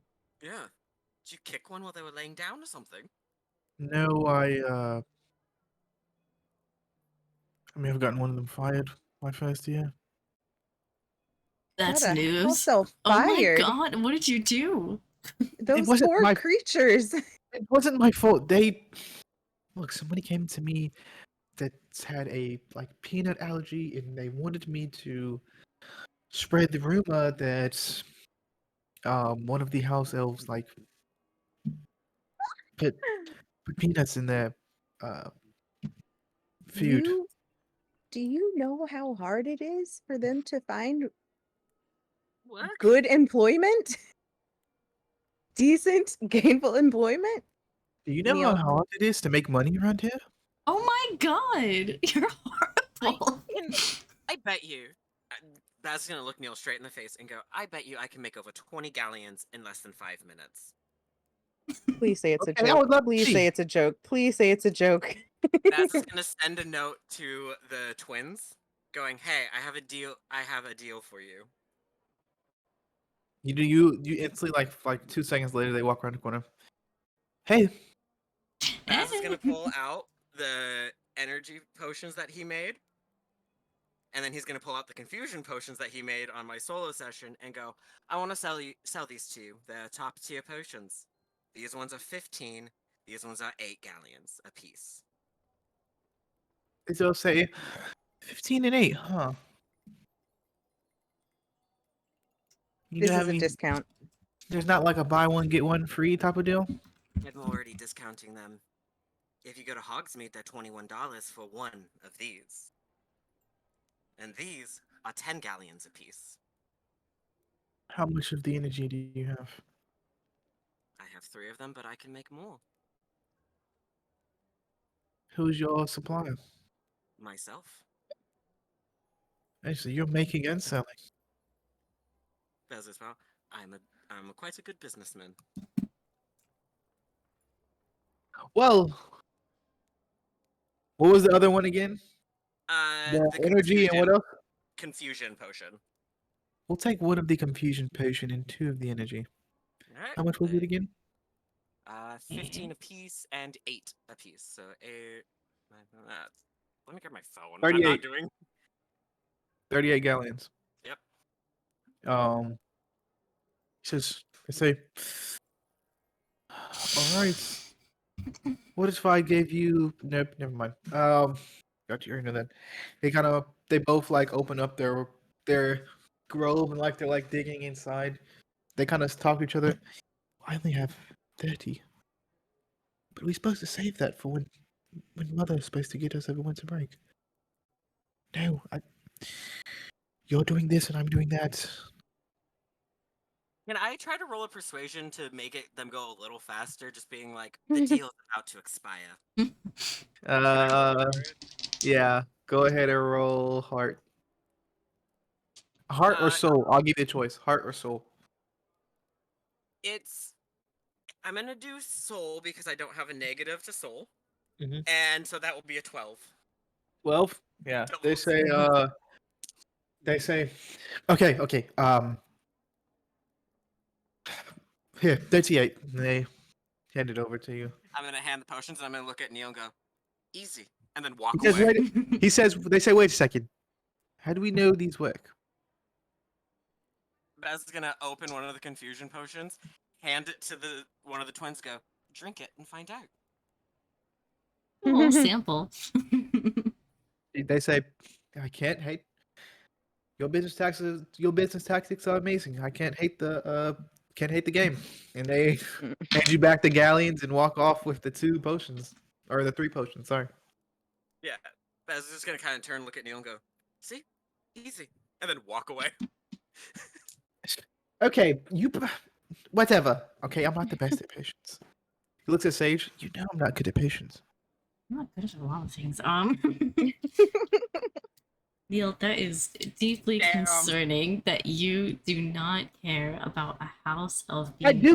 That was fired. the first year. That was my first year. You need to go to Headmaster McGonagall and tell her and get that rehired. Hopefully they're still alive. I mean, it's so wrong. She's so disappointed. Okay, that was just my first year. I understand, but you're older now and you need to make things right. But they gave me like 50 galleons. You don't have to give the money back. Just Okay, I'll go. If I go to her now, that means I'll miss lunch, though. Oh my god. How selfish are you? I will eat until dinner time. So be it. Oh my god. Glenn is just gonna leave. She's just gonna like wrap up like 2 rolls in like a napkin, shove it at him, and be like, "Go! Like you need to fix this. This is not okay." All right, I'll see you later. And he heads off down the hall. Disappointed. With Liv in the library. Yeah. Was there anything specific you'd be doing in there? Yeah, actually, I'm gonna try and get a restricted pass. Oh. All right. I think if I remember correctly, Mr. Aaron said to come back the next day. Am I correct? Yeah, it's the next day, isn't it? It's a week later. It's Yeah. Sweet. Um, 1 second here. I won't. I'm sorry. And it's like I always forget that you're gonna do it too. Every time I do it so much, and I always forget that you do that shit. 1. Damn it. Can't have The anything nice in this house. corrupted ember.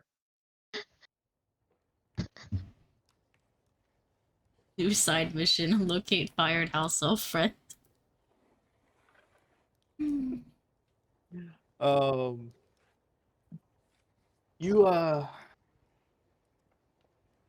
you're in the library.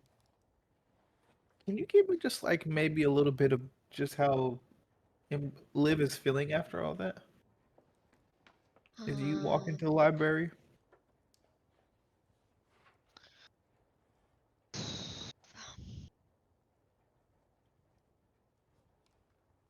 A bit relieved.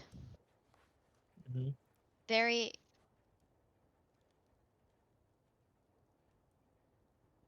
very anxious.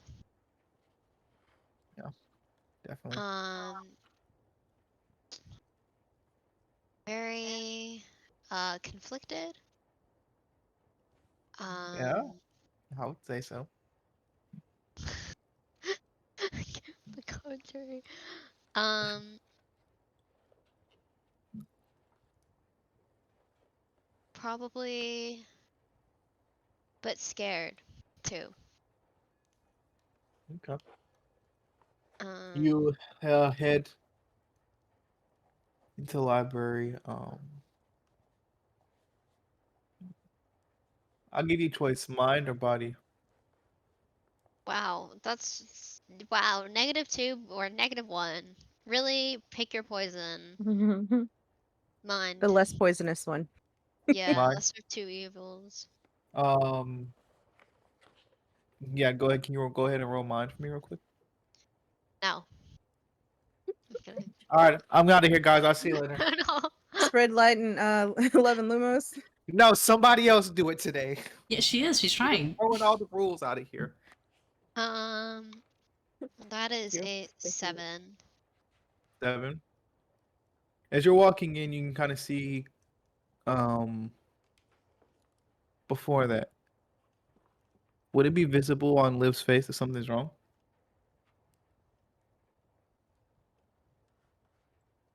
Yep. I feel like she's Okay. very emotional, so she would like, it's kind of easy to show it on her face. I Kind of think tell so what too. she's thinking. As you're walking in, you can kind of like see Christian like with like a stack of books that he's like looking at. As you're coming in the door, he's going out, and you see him coming out, but it doesn't look like he's noticed you, and he's like about to walk into you. Um, Duck and weave. I will like just kind of like, is there room to like step out of the way so he doesn't walk into me? Yeah, there's a room to step out of the way, Yeah, okay, yeah, I'll just step out of the way. but it doesn't look like he's noticed you at all, and he just kind of keeps walking out the door as he's like enamored in whatever book he's reading. Do you say anything?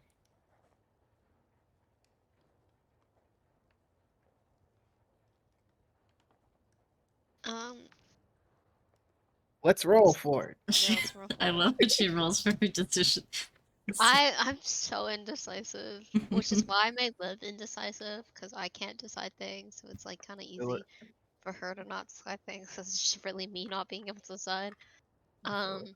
Okay, let's do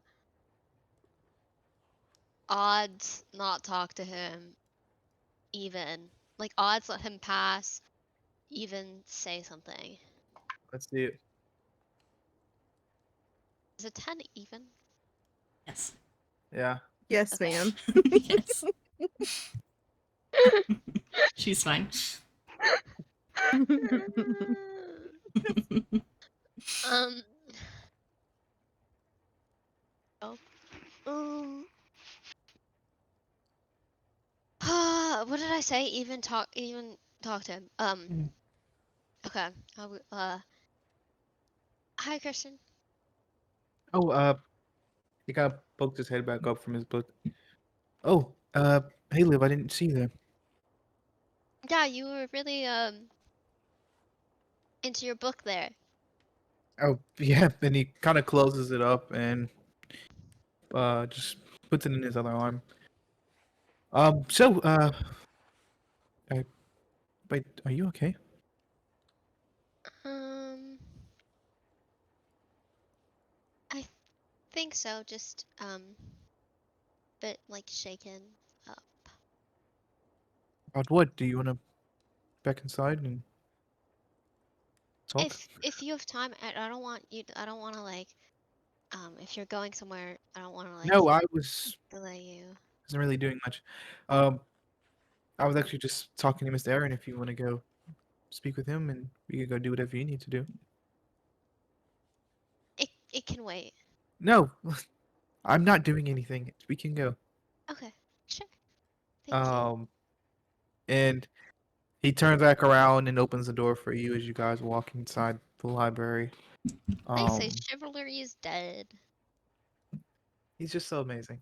Um, and you guys walk inside the library, and um, he says, "Hey, Mr. Aaron, Liv was here. I think she had something to ask you." And he kind of looks just, "Oh, what's going on, Liv? Is there something you needed?" Yeah. I was wondering about that restricted pass. Oh, yes, yes, yes. Give me 1 second. I can only give it out for a week. Is that Okay. okay?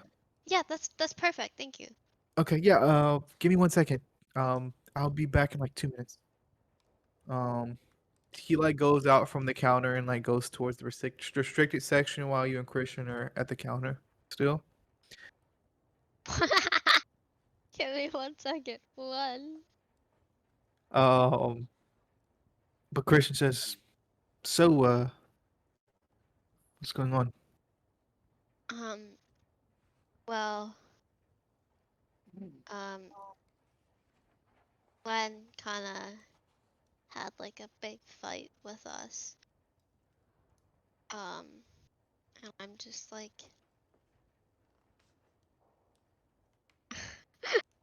It was. I have noticed she's been quiet this week. Is that Yeah. That's why. Um. what happened? Sage told Neil a bunch of stuff, and then Glenn found out, and she didn't didn't take it well.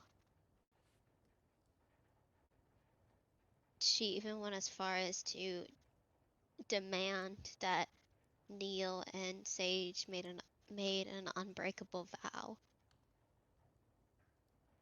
Really? Yeah. Luckily,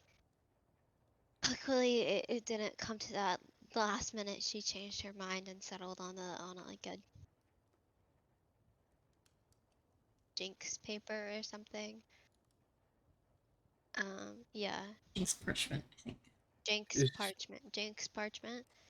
Um, have you said anything to her about stuff you told me? nope. That's what I'm scared of. I'm scared what she's gonna do to you if she took it with Neil so harshly. I'm a werewolf. What can she do? She could do the same thing and demand that you make an unbreakable vow or threaten to obliviate you like she did with Neil. Yeah, I guess that's true. I guess that's true. Uh, Well, still, I don't think Glenn would do that. I didn't think she would do it with Neil, but she. You know, she actually helped me the other day. What? We were walking, but don't tell her I told you. But we were walking, out like near the Black Lake. You know, Glenn, she's being very Glenn, and she was like on her broom, and like there was like the MacArthur twins were on their broom, and they were like flying down the hill out of control, and they were in my path and almost hit me, and she stopped them and she saved me. So, Oh. I mean, I know I wasn't supposed to tell you, but Glenn does have some good in her. I don't think she would. Good one. Sorry. I was- Um, I don't think she would hurt you or me. I. At least I don't think. But she was hurting Sage and Neil. I mean, obviously, Neil we don't really know that well, but Sage, we were. I saw, So sorry. It was just. I saw this losing it, and I couldn't get it together.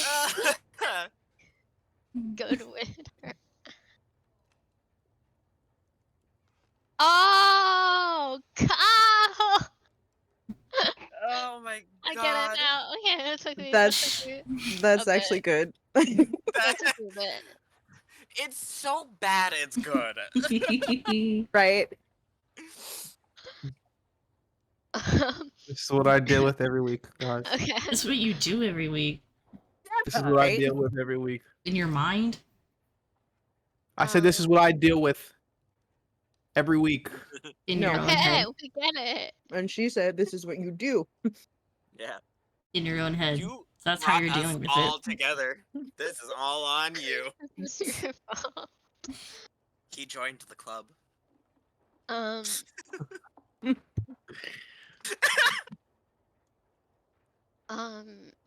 I already forgot. Sorry. It's okay. I'm sorry. You're That's talking. my bad. I It's can okay. repeat what I can repeat what Christian you was said. doing all that shit. And it was some good in her.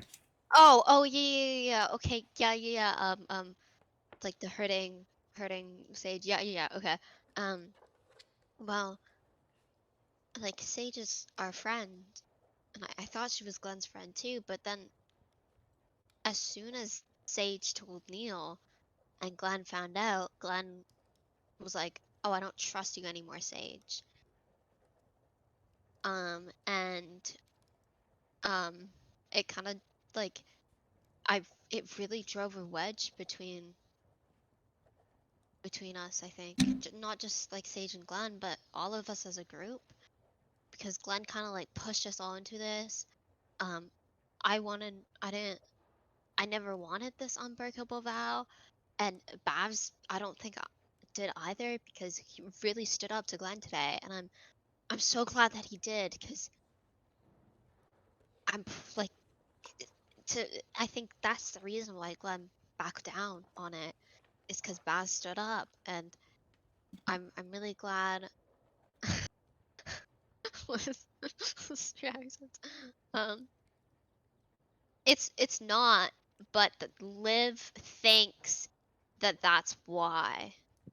Glenn, like me, Amber, I know that's not why, but like Liv thinks that that's why. Mm. Um.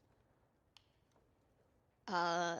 He So says, like, "Well, it sounds like you guys dodged the bullet. Is she okay? I mean, kind of seems like some kind of seems like she had not this plan, but I'll just say Glenn's not a very trusting person. Even I've tried to be friends with her, and she's not that hard, not that easy to talk to. yeah. But I mean, I can honestly just think she wants the best for you all. Then how can she be so cruel if she just wants the best for us? Like, I don't she know. said some really hurtful things to Sage. And just all of a sudden, just because Sage confided in someone, she doesn't trust Sage anymore. Like, we, yes, we're a group, but we're also all our own people. We should be able to confide in people that we trust and not have that ruin our friendships. I agree. I'm just scared of what she's gonna do to you I and can to try to talk us. to her myself until you're not even in it. I talked to Neil and Sage about this, and they advised that they said that if Glenn, that it'll be worse if Glenn doesn't hear it from me, that I need to tell Glenn. And I agree. I think that's what I need to do. I'm just scared. I understand. By the way, have you heard that rumor about Amy? Yeah. Like, I she's have. like all around the school. It's Yeah. crazy. Like, I with Neil, like, Yeah. it's insane. I mean, I knew that she was a little out there, but I never thought it was that bad. Yeah.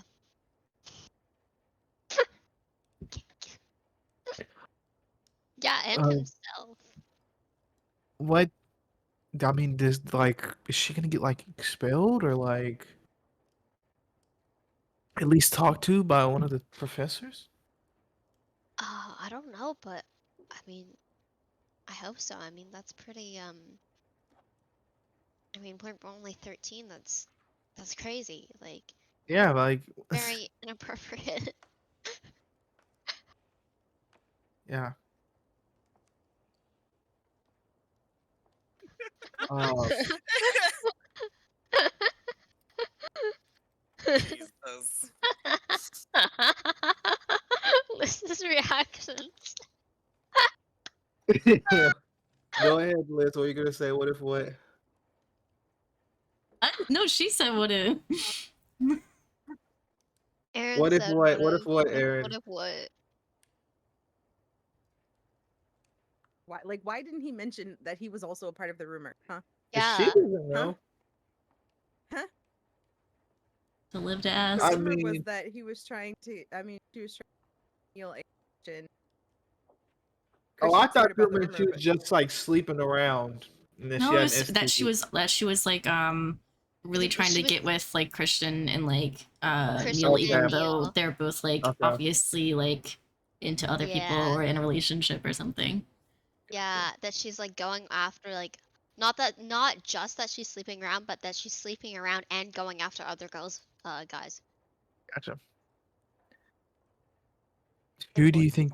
I mean, I heard that she was interested in me, but I also heard that somebody started the rumor in Hufflepuff. Like that's where it started at. It's weird because like usually when like something is started, it's starting in like another house about another house. Like, do you Charlie. have you heard anything? Um, I mean, I've heard about the rumor, like kind of like circulating around, but I haven't heard who started it. But have you heard that Sage and Neil are together as well? Yeah, I mean, that's why. I heard that one yesterday. It's crazy. Yeah, I don't know how that one started. They've been keeping it pretty much on the down low. Jeez. But never mind. Mr. Aaron kind of comes back. Okay. Sorry, took a little bit Save longer than usual. save my Um, skin. I have your I have your pass here. And he gives it to you. It's like a little laminated pass. It says forbidden section. Then it has your name, Liv Hollyhart, Thank you. Olivia Hollyhart on there. Um, he says, yeah. Did you guys need anything else? Uh, that book on parcel tongue that you said was in the restrictions section, is that still Yeah. there? Yeah, it should be. I do have Okay. to say, this is kind of something that I have to tell everybody. So, just please listen to the rules. Of course, don't dive into any dark magics. Don't, if there is dark magic in there, please don't attempt to cast it.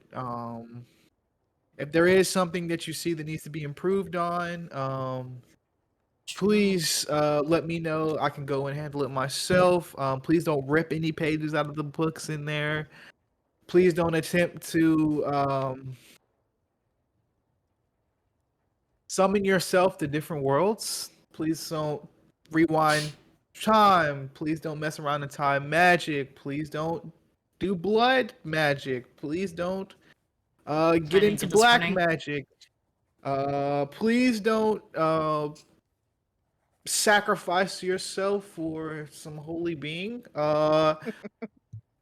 Please don't do any of those sorts of magic, and or else I will have to take your pass away. But yeah, you don't have to worry about that. I mean, especially with blood magic. I mean, I've uh almost had blood magic cast on me, so it was not fun. So that Really? I don't really want to replicate that. Yeah. Wow, I didn't know that. Yep. Um, Really scary. well, please don't try to look into any of that. Those things that I just Please just keep it like out. Don't mess with evil stuff, okay? That's all. I will be here if you need any help. Your booked in for parcel tongue book should still be there. But other than that, um, have fun in the most one of the most evil and secretive sections of the school. Awesome. Thank you. Of course. You understand a 13-year-old to pass to the most evil and secretive section of the school. Is there like a year All right. that they are just like allowed without a pass? Huh? Is there like at a certain year are they allowed to like go in without a pass? I actually don't know. Aaron, I do don't you think know? there's ever I been don't like I don't think there's ever been like hey, you get to go in here type of shit. I want to say maybe 6th year at the most. Tom Riddle was in He was like he a casual though. sixth year when he asked Professor Slughorn for a pass, or he Yeah. said he read something in the restricted section.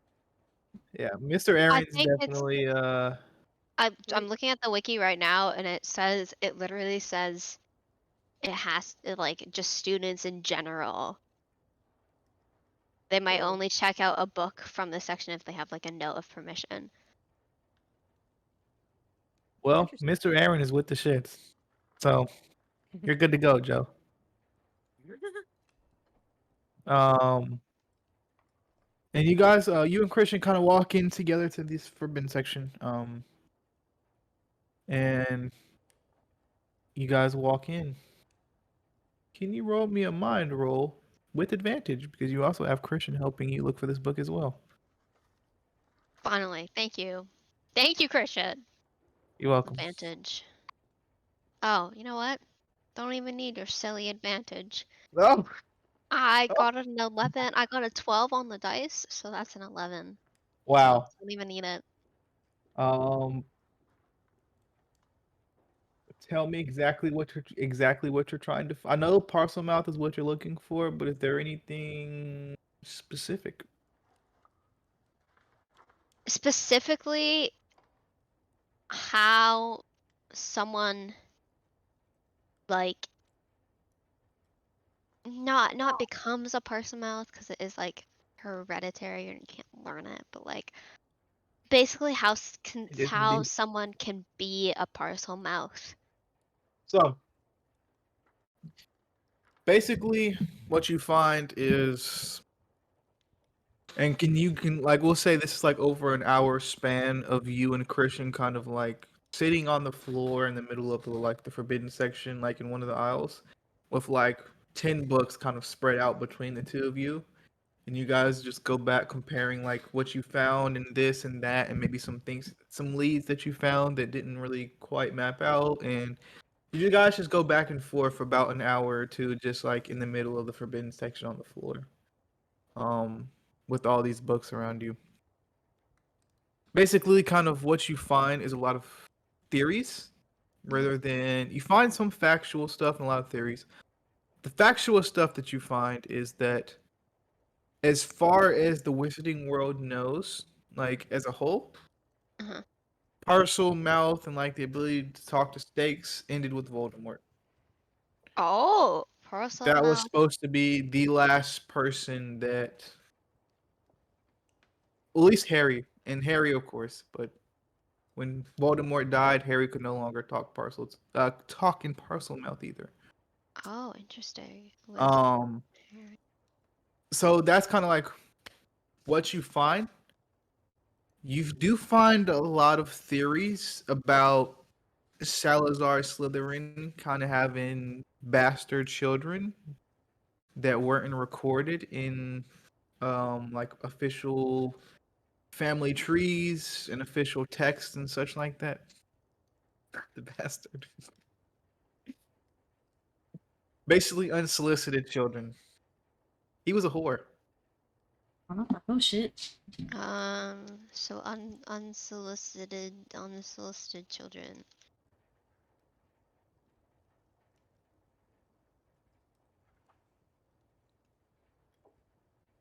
Welcome to the Bass Club.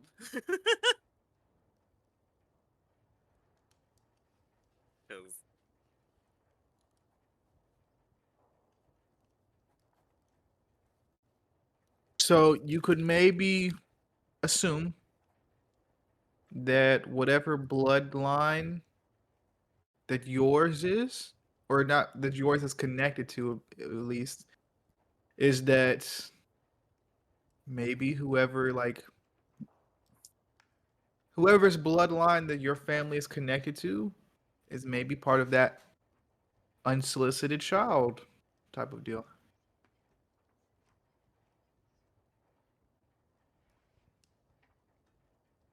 Cool.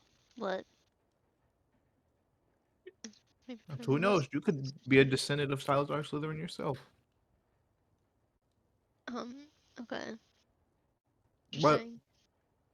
that's, like I said, you don't find like factual evidence of him having unsolicited children, but there's a lot of there's a lot of like hints at or like theories of like, well, if he did have a child, this is how it would be.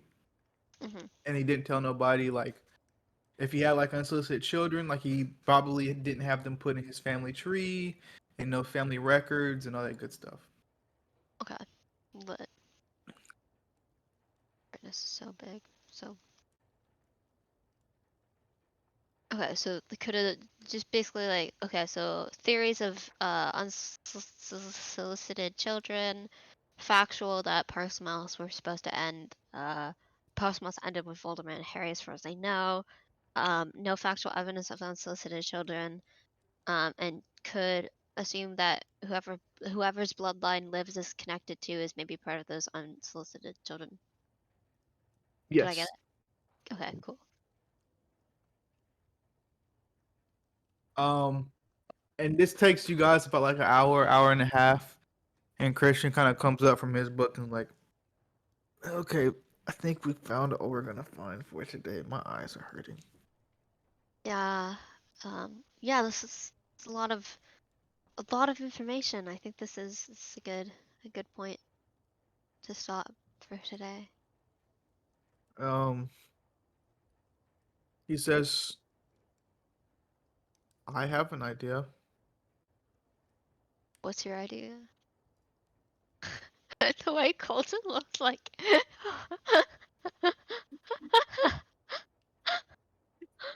I actually Reaction. found something. If you want to come look at it, I think it's pretty cool. Yeah. Yeah, sure. Um, we have to get on our brooms.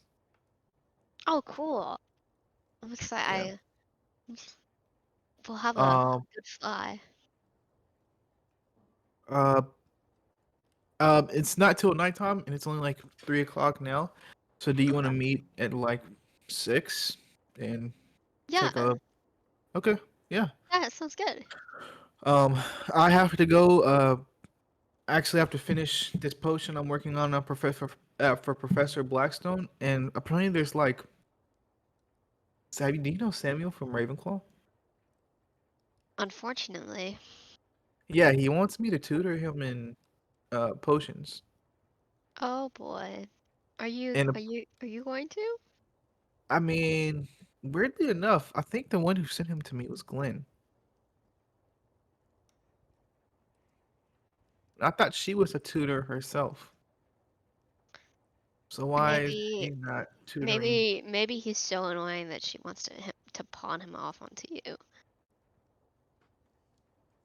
I 'Cause I mean, mean yeah, he is yikes. I guess I'm just getting mixed signals because she told me that she doesn't like me, but then she's recommending me to be a tutor. So I don't know. Yeah, it's kind of weird. I don't know what's up with her. I mean, I would say that maybe she's warming up to you, but honestly, after how I she's been doubt it. acting She lately, we talked and she straight up told me she didn't like me. So yeah, and with how she's been acting lately, I just don't well, I maybe don't soon would be a good chance to try again. yeah, maybe. I don't know. I think I don't even know if she really likes anyone at this point. Not even Bableton.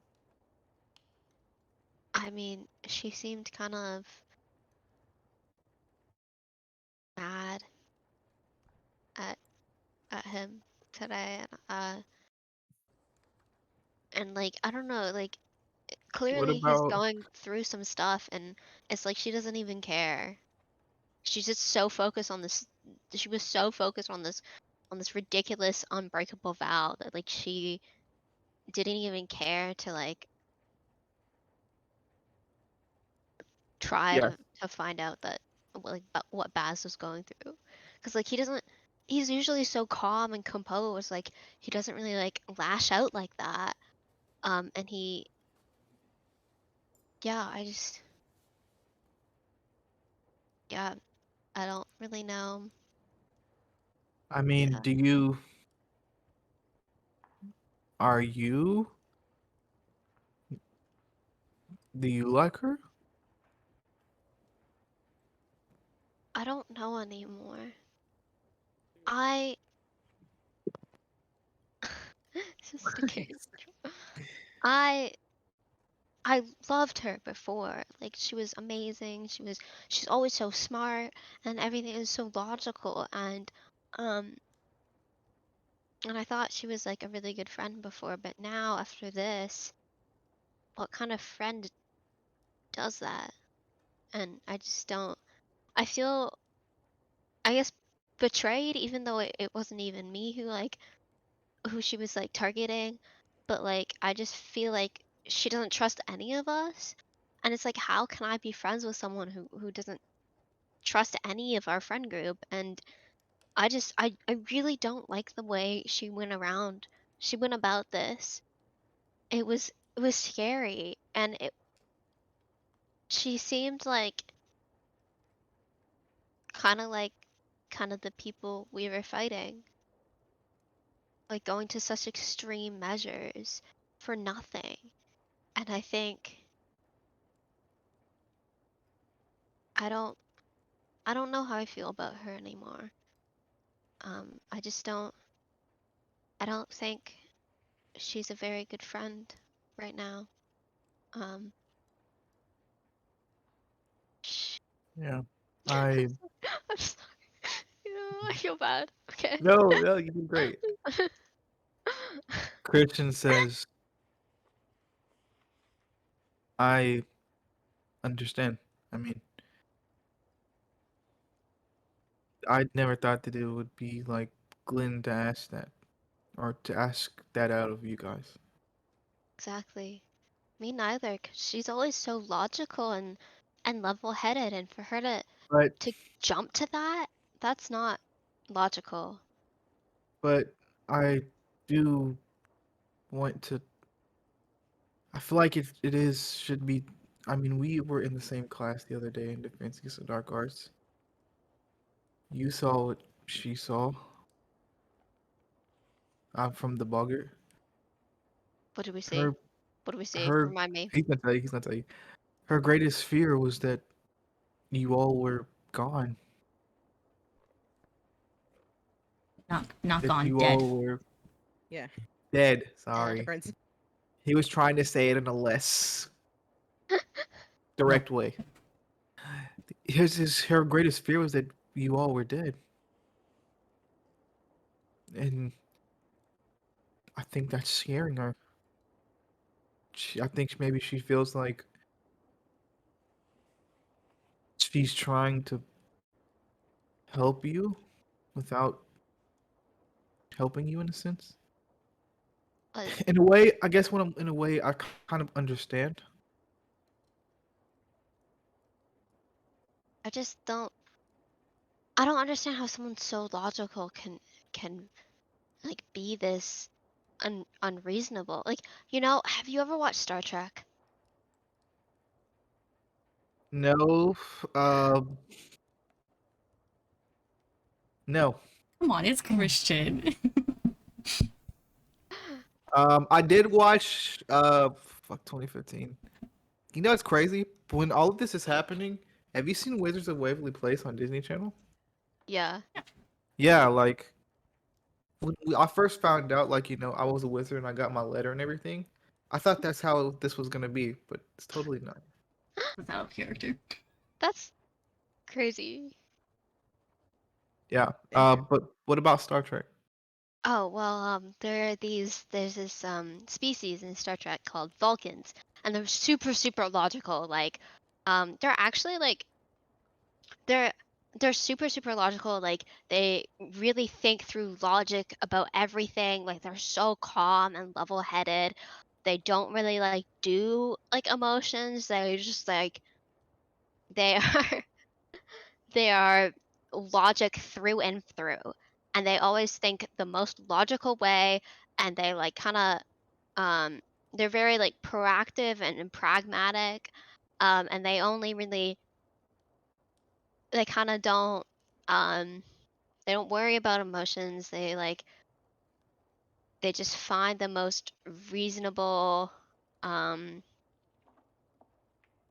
the most reasonable logical way to do things, and that really reminded me of Glenn. Like, I feel like she seems like a that she seems like a Vulcan. Um, Maybe for her, she does feel like she's protecting you. I mean, you saw how hard it was for her to even let me come with you guys on some of the stuff that you guys were doing. And I mean, I do have to say, she was one of the first when last year when the whole werewolf thing was going on with me and Theo. She was one of the first ones to hop on her broom and come out there and help with you guys. But I mean, a lot has happened since then. So I just don't know how why she thought why she thought Unbreakable Vow was a good idea. I mean, we're like 13, and it the consequence of an Unbreakable Vow is death. So why she would put that on our hands, I have no idea. Like, it doesn't seem very maybe that's something you should reasonable. ask her. I don't know if she would give me a um an answer. I mean, I don't really understand a lot of the things she does. So I don't know if her answer would even help me understand. Worth asking, isn't it?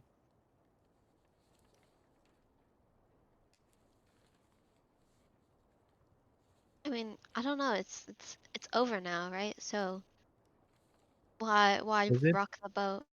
I Is it? mean, it's over with Neil at least. Like, She's she did the Jinx parchment. Um, there's no unbreakable vow. Yeah, I mean, I'm not talking about her, Neil. I'm talking about you. How long are you gonna be scared for? I don't know. I think it will depend on how she reacts to you knowing things. If she reacts like this, then I'll probably be scared of her for a long time. But if she acts more reasonably, then maybe not as harshly, then maybe things will calm down and we can be friends again. Yeah. Well, and you guys are like leaning up against like bookshelves in this aisle, just talking. He says, "Well, I have to go make this potion for Professor Blackstone, but and he gets up and then he reaches down to a hand to help you up. Take the hand. Yeah, and he pulls you up. He says, "I have to go do this potion for Professor Blackstone, but I'll see you later." Yeah, sounds good. What potion Um, is it? uh, Polyjuice or something like that. Oh, okay. Interesting. Well, Um, have fun. I know you're really good at potions, so I'm sure you don't need the look. thanks. I'll see you later. All right. Yeah, see you later. Thank you And for helping me and being here for he me to looks talk back. this through. He like turns around, and when you say thank you for helping, he looks back and says, "Always." And turns back around to head out to the library. Cute. Um, we cut there. To we cut there to Glenn. Not Glenn. We cut there a couple hours later. During after everything has kind of calmed down. Um, we cut to Glenn.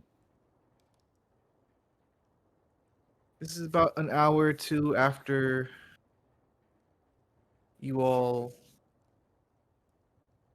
have your thing and are in the Great Hall and such. What would Glenn be up to?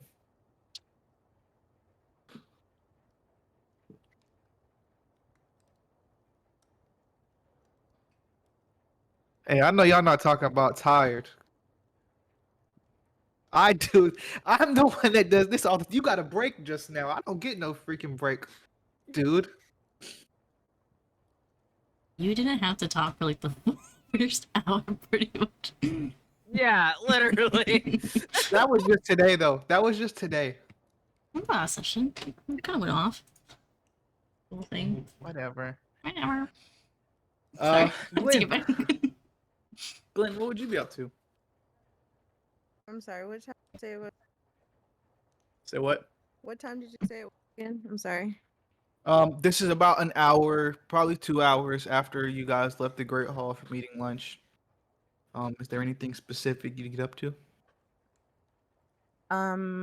Glenn is going to go get the books that she got from Hogsmeade Mhm.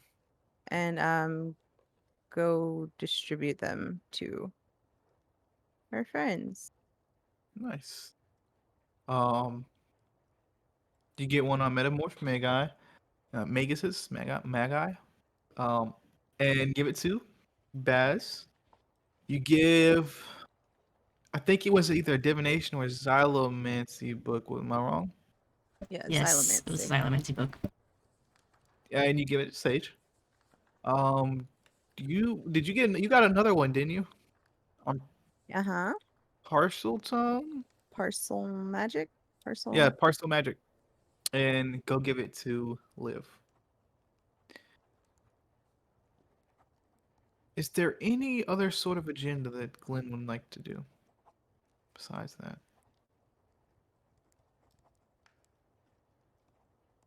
Um She's going to. I actually don't know. Okay, it's fine if you don't know.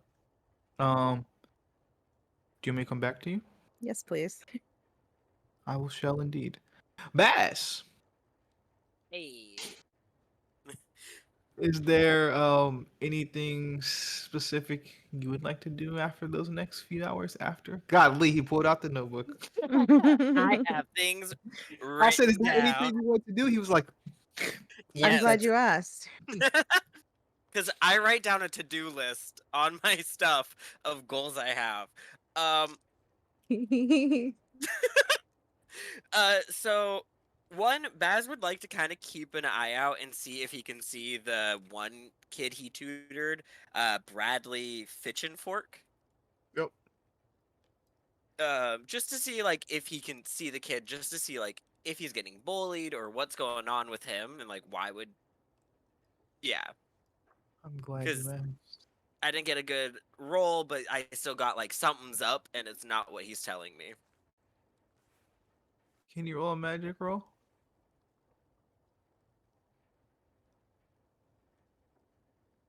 Uh, double sixes, and then so 13.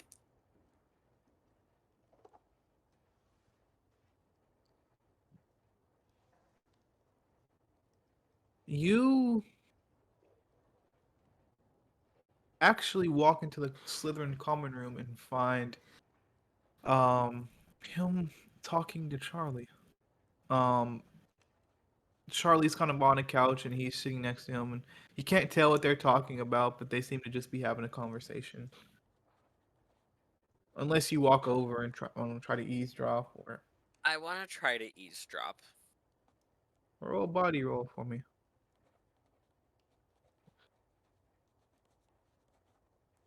5, 6, 7. Yeah, 7 because I have a -1. With the 7, I'm actually gonna have you choose. Oh boy. Would you like to hear Charlie's portion of what he says or Bradley's version of what he says? Bradley's, because I feel like I can go up to Charlie afterwards and be like, "Hey, dude, what was that about? That kid came up to me earlier asking to train him." Yeah. You can kind of catch the back half of what Bradley's talking about, but you can catch him saying this. But I don't feel strong enough. I mean, I know you said that you have to be strong to deal with these sort of things, and I have to know all these spells, but it just feels like a lot right now, Charlie. I don't. I know I know when I got here you helped me a lot, but I guess I just don't. I feel like it's a lot. Um, and Baz actually helped me with a one spell, but I just don't feel strong enough to learn a lot of magic right now, and I'm putting all my focus into potions because that class is really hard. But um, it just it just feels hard, and I want to be strong like you said, but it's just a lot right now. Sorry, my cat just rolled into jelly. Amazing. Okay. Vicky. Do they notice Baz after that sentence, or? I would say yeah. And Charlie kind of looks up and says, "Oh, hey Bess, what's up?" Um, I just came to grab some books from my room. How's it going? Oh, it's going pretty good. Just talking. Uh, helping out the first year here. You see, Bradley says, "Yeah, just talking." Okay, well, have fun with your conversation. And Baz is gonna kind of just act like he wasn't eavesdropping and like walk away. But I'll sit there like, Alright, I need to speak with Charlie. To see what's up, you know? You get a message from someone. Oh, boy. Message from Felix. He says, "Hey, I need you to meet me in Hogsmeade about the thing." Baz would reply back, when? In an hour. Okay. So, Baz would... Because you said when we open up, like, a line of communication, that line of communication stays open for the day, or is that... Yes. Are you talking about from Okay. between 3 people? Yeah, so, Yeah, like, yeah, since I messaged the entire group, I can yeah. still message them? Yes. Okay. I would like to remind you though. I don't know if you remember, but Felix specifically said you need to come alone. Oh, no, I If know the that. person Okay, cool. Yeah, Baz is just... He's not telling them to come with him. He's just gonna send a, hey, I'm about to do something dumb. Don't follow me, but this is my location. Like, I'm gonna Yeah. be in Hogsmeade, don't know where in Hogsmeade, Yeah, but yeah. you know, kind of like a, hey, this is something I have to do alone. But yeah, thing. Hold on, Cody just came in. You're good. Okay, sorry, I had to ask him to take care of Charlie real quick. Yeah. So what does that message you send off say? It's like, hey guys, so I'm gonna go do something dumb, like probably real dumb. If I'm not back in a while, uh, I was in Hogsmeade. Do not come looking for me. Or okay, I have an idea.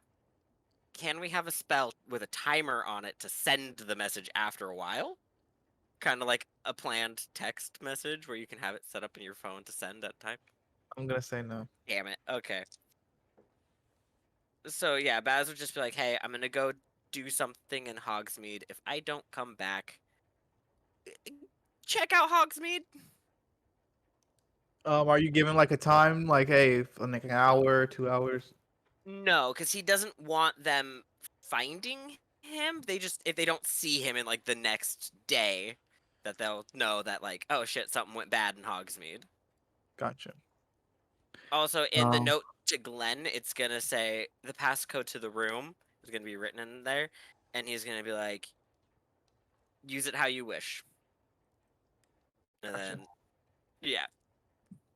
As Bash sent off these letters to each one of you, within the school, Baz, you would head out to meet Felix, in Hogsmeade. Yeah. What does this message find Sage doing? As you receive this message, what would Sage be up to? What time is this? It's probably around about 4. Yeah, about 4 p.m. right now. Is there anything going on with like Quidditch or anything today? There can't be if you would like to call practice. The Angel of Ravenclaw, of course. No, thank you. Um, I would say no, there's no scheduled practices today for Quidditch, but if you just wanted to go out there and fly around, you're more than welcome, dude. Good, dude.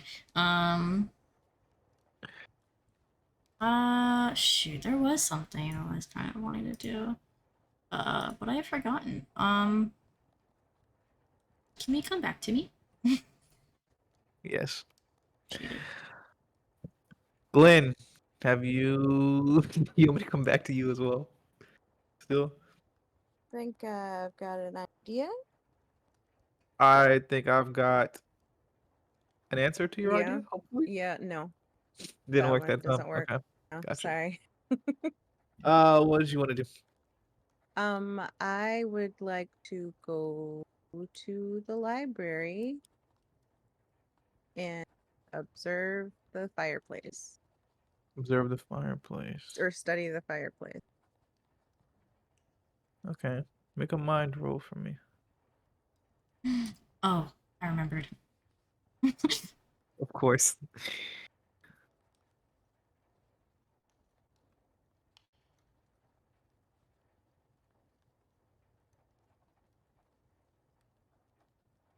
$11. 11. Mm-hmm. You actually okay. I'm gonna come back to you. Cool. I'm actually gonna go. This was in our solo session. Okay. I was like, Yes. I'm actually gonna go to Liv. Wow, that's actually terrible timing. Oh Really? no. Okay, I'll come back. Yeah, I'm cooking. I'll It's come okay. back. I can do it. No. I'll come back. I'm It's just all right. cooking right now. It's okay. No, I you can let do me it. know when you're ready, and I'll come back to you. I can do it. You Let her sure? do it. Yeah, Just don't make her roll. yeah. Okay. Um, you are it's 12. around probably like good 6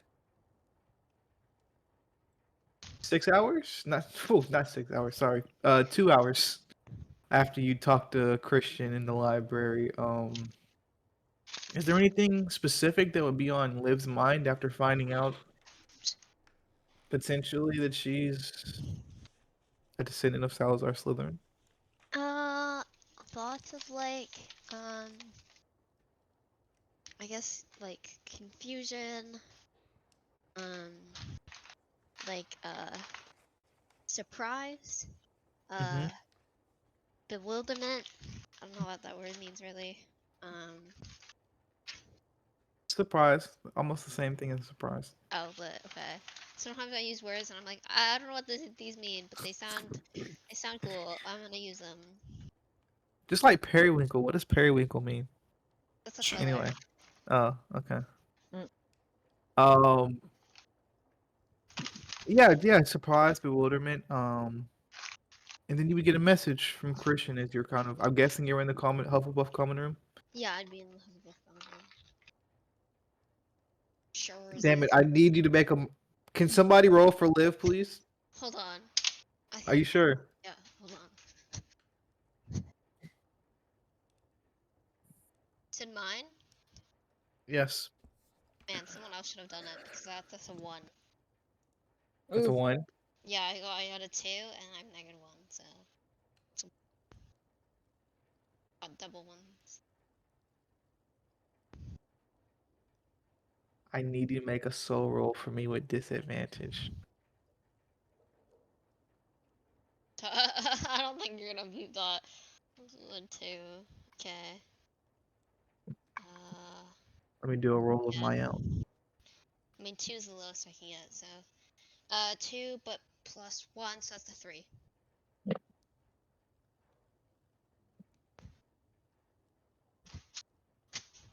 As you kind of walk out of this the Slytherin Hufflepuff common room, you can see Amy walk into the door, and it's like as almost as like as she walks in the door, it's almost like everybody in the room just kind of stops what they're doing, and like all of the eyes in the room go to her. Um, People were reading, people were talking amongst each other, and then the whole room kind of goes silent as Amy comes into this comes through the wooden barrel into the Hufflepuff common room. The whole room kind of silent. Yeah, it better be. And like almost if somebody dropped a pin in here, it would echo through the whole room. She just nervously kind of starts walking fast and she yells out, "What are you all looking at?" And then kind of runs up the stairs to her room. Soul roll for. I thought the soul roll was like.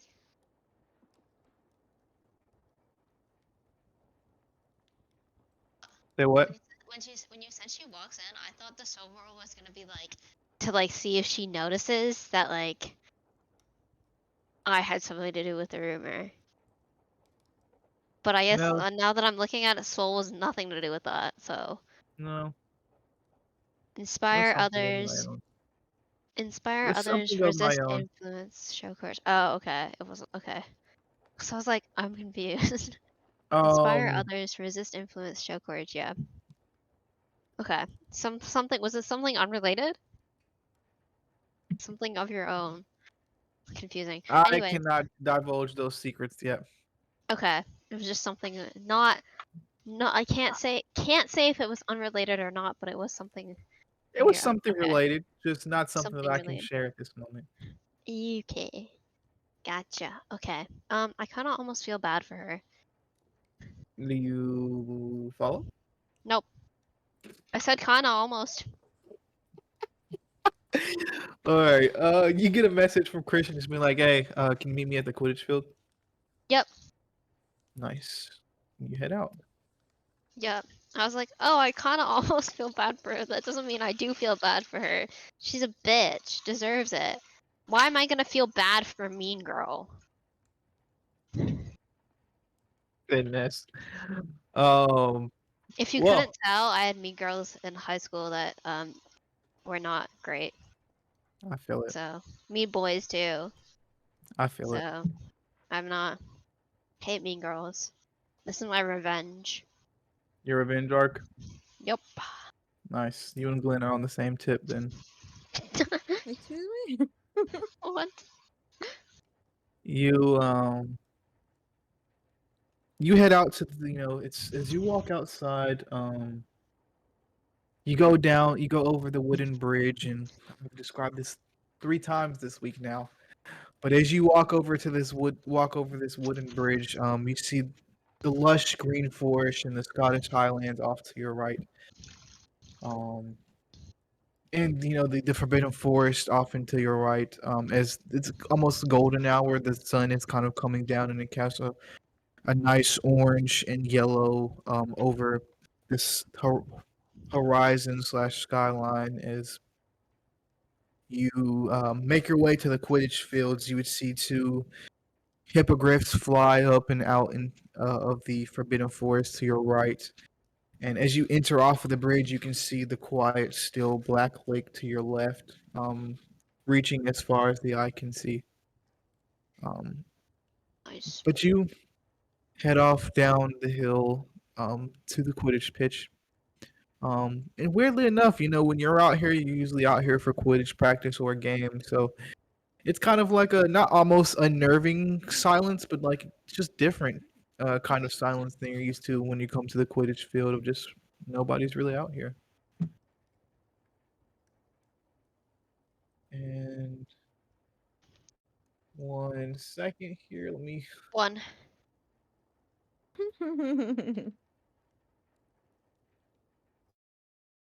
Every time. We'll never know 70 minutes peace. here. Hold on. We'll never know peace. Um, Cause now that I've started it, I can't like not. Sure. I can't stop. Can't I stop. will be right back. You're good. I'm gonna move this. This is in my way. How many seconds would be right back?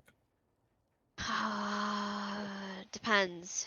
Let me Sometimes find. I say be right back and I'm gone for like 15 minutes, so Goodness.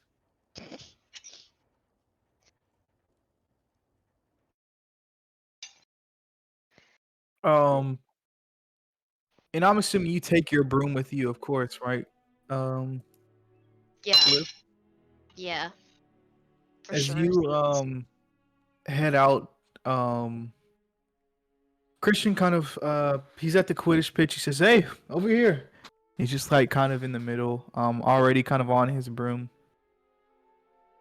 He says, you ready?" Yeah. He says, "All right, follow me." And he kind of kicks off with his feet off of the ground as he um jumps and not jumps, but soars kind of up and through the sky.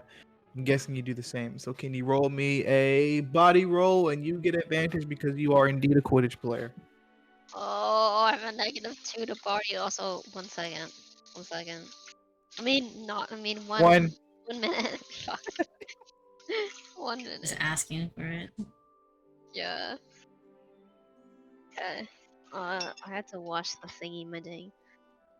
Okay, wait, let me turn the heat down. Did Okay. she say give me 1 second or give me 1 minute? I said That both. 1 second. Okay. And then I said 1 minute. Okay, body roll. Wow. How dare you? I have a -2. But with You got advantage. advantage. Okay, sure. That's a okay. Math is first. 2. Okay, and that's a. You're joking. I hate this. I got a 4. Okay. I'm gonna ask I this rolled. question. I rolled a 6, and then I rolled a 3. Nice. I'm actually Not gonna ask nice. the question to the whole group. Have any of you ever? And you can. This, is, of course, would have been out of character, out of session, whatever. But would you guys imagine your characters like hopping on their broom and flying around Hogwarts, outside of a Quidditch match or anything like that? Yeah. Okay. Uh, Glenn. Not Glenn, because somebody had her break her broom when she ran or flew face first into a Yeah, force that's not field. my fault. That's not my fault. It is your fault. see, I could have just broke my leg. Instead, I broke my leg and my broom. Hey, you're the one that had the bad rolls. Not me. so for like Baz, I've always pictured him flying from like when he goes to Hogsmeade. Yeah. Because now we don't have to sneak there. It's him like flying from the school to Hogsmeade because that's a long walk, and he doesn't want to do that. Nice. What about Sage? Where are we going? I just asked if you guys have ever imagined yourself, flying around the castle and such, outside of Quidditch matches and things like that. That would be her primary mode of transportation, probably. Cool. But you guys take off into the night sky, Liv, and you're not like with Christian. You're almost trailing behind him as he kind of kicks his feet off, and he kind of kicks his feet off and soars up into the night sky as you can kind of feel, and Liv personally, you would go off as well when you would feel all the wind kind of rushing against you as you soar through the sky. Christian kind of goes down. This is a very cool moment of you guys kind of vibing on these brooms, but he kind of goes down towards onto the Black Lake, gliding right above it, like puts his hand in the water, as he's like zooming across it, and it's skipping up water and stuff like that. And God, why does it feel like somebody just died with this music? Hold on. I don't feel like that. I feel peaceful. Okay, well I'll keep it then. It's okay. You don't have to. Up to you. He puts his hand into the water and just skips up water, getting some water all over you. Not like drenching you, but like getting you wet a little bit. Oh, that's kind of weird. I recognize. Phrasing. Getting water all over. He gets a little bit of water all over you. Okay, Christian. Whoa there. Yo. It gets a little bit of water all over you and just laughs. That look like Hunter.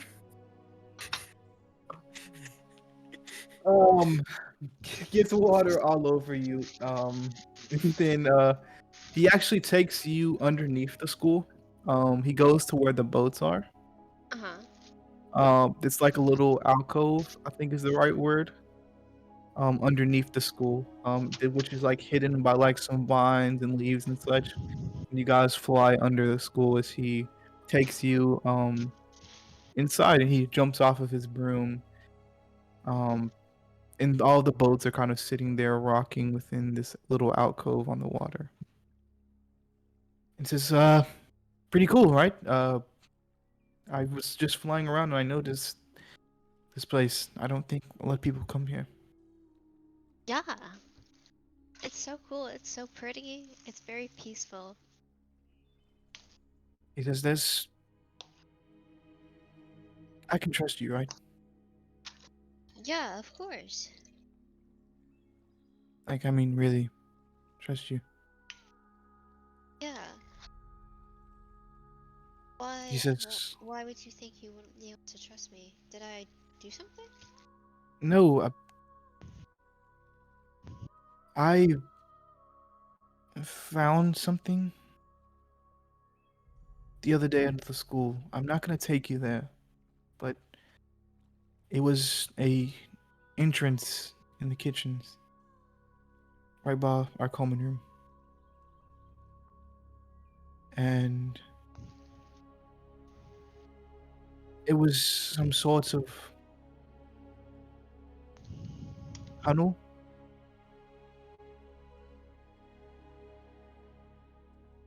that it was some sort of tunnel that was dark, and I couldn't hear anything I mean, I couldn't see anything or see anyone, but I heard a voice. It was calling out to me. All I saw was two glowing red eyes. Red eyes. What was the voice like? Like a deep growling voice. I was so scared. I went the other way and found myself in the Forbidden Forest, but it was one of the scariest things I've ever faced. But it was saying my name.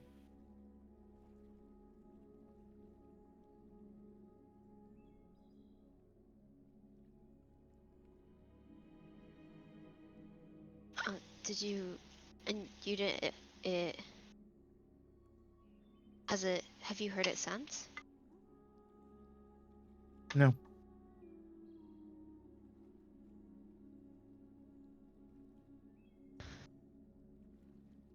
Have you told anyone else this?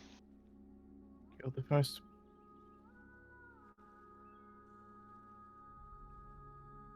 Well, I'm honored that you trust me with this.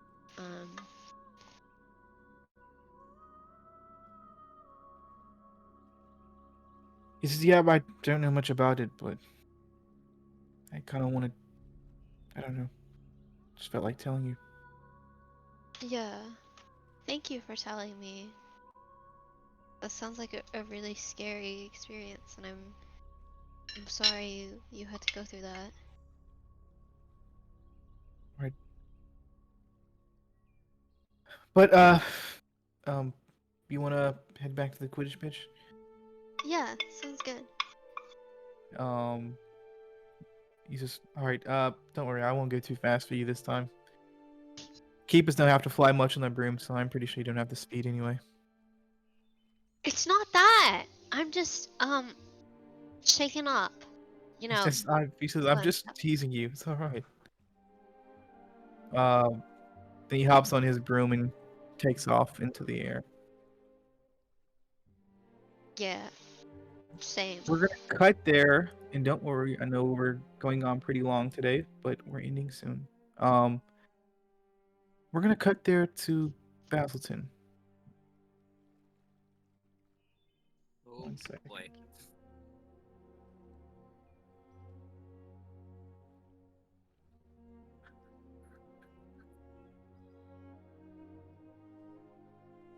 As you head to Hogsmeade,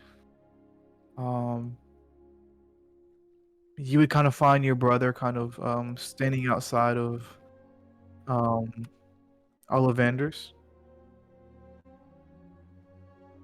Okay. and he says, um,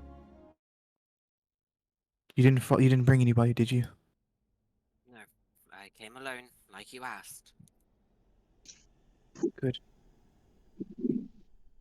He says, I'm sorry for the secrecy, but anything concerning my father, our father, I try to be as careful as possible. It's me. I get it. But let's get the information we need, and then. And you can see it. It's almost dark time now. Then the moon has fully risen in the sky, and there's not quite too many people on the streets of Hogsmeade right now.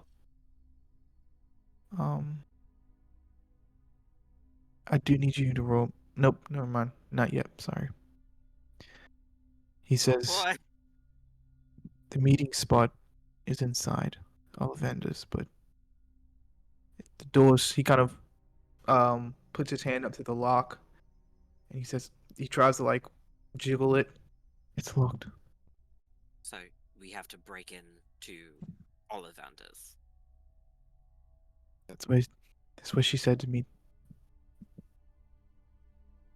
Can I look around and see if there's like anybody like watching us or like near us? Like, I'm gonna say make a mind roll, but I am gonna give you disadvantage because it is nighttime.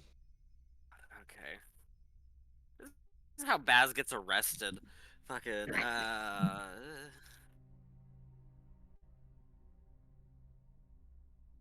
doesn't matter. I got the same each roll, so 8s. I'm just saying. 5. Oh.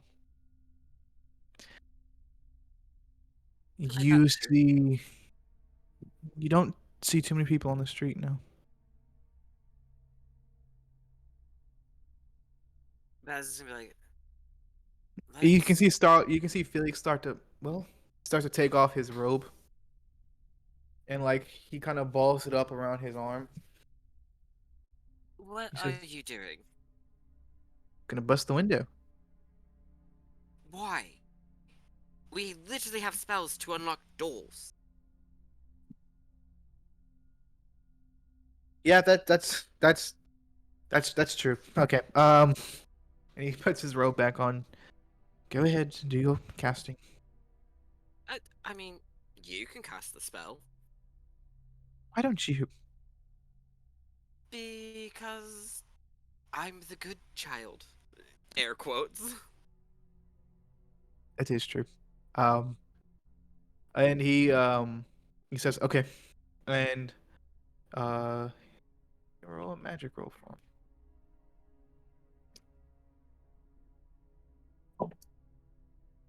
I don't want to be the one breaking and entering. He says, "Grab his wand," and he says, "You keep a lookout, okay?" Okay. He kind of bends down and he puts his hand, cuffs his hand around his mouth and says, "A little more." And you can hear like a click on the lock. And he says, "All right, we're good." He opens it. There's like a little creak in the door as he opens the door. Because we still good?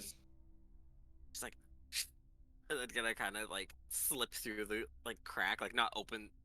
Is it like a big enough crack that like they can slip through, or is it like? Yeah, definitely, yeah. Okay, that yeah, Baz would slip through, like wand in hand, like at the ready if it is like an ambush. Oh my god, cat. So. Just fucking yeet it. She's fine. It's on my bed. But Yeah, I just good image of that. Sorry. she's coming back right now. Like she's literally crawling. Like, come, like Charlie, come here. Goodness. But he says he opens it and you guys walk into a um an empty wand shop.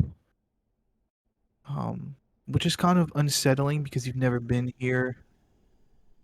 For one, you're breaking and entering and trespassing, but for two, it's kind of creepy in here, without anybody being here. Charlie kind of, after you slip in, he slips in as well and quietly closes the door behind you. and locks it. Why are you locking the door? We don't want anybody coming in asking questions. Yeah, but we need a quick exit if something goes bad. Are you sure? It's just, Beth's gonna be like, fine, keep it locked, but if something happens, I'm blowing it off of its hinges. Sure. You guys turn around. And Felix kind of just walks through, the middle of the shop, and hello, are you here? Beth's gonna be like, what are you doing? I'm trying to get attention. We don't know. Ollivanders is here. No, Did they live in the building or not? no, I don't know that. no one's here. You hear a voice from the back of the shop. Hello, Felix. Um, and slowly out from the darkness comes a woman. That red-headed woman, I swear to God. Is not. Oh, thank God. And she sounds around your age, the voice. It sounds like a young female voice. But out of the darkness comes a figure wearing all black cloaks and a golden mask. She said, "Hello, Felix. Nice to see you. This must be Basilton, right? And who are you? I think we shall I think names are no good here for any of us. Felix, Coming you... from Oh, go ahead. I was gonna be like, funny coming from the person who announced both of our names out loud. I'm putting everything on the line here. You're not. Felix, I trust that you brought what I asked. Felix says, yes, I have. You can see Felix reaches in his pocket and pulls out like a baggie of something. Make a mind roll to see if you can catch what's in here. And I'm gonna say now, Baz was not dumb, and he hid the pouch with like the compass and the wand. He hid that away someplace. Okay. 9. You see, it's some sort of finger from what doesn't look to be human, but from some sort of creature. And I'll say that's unknown. But you do see it's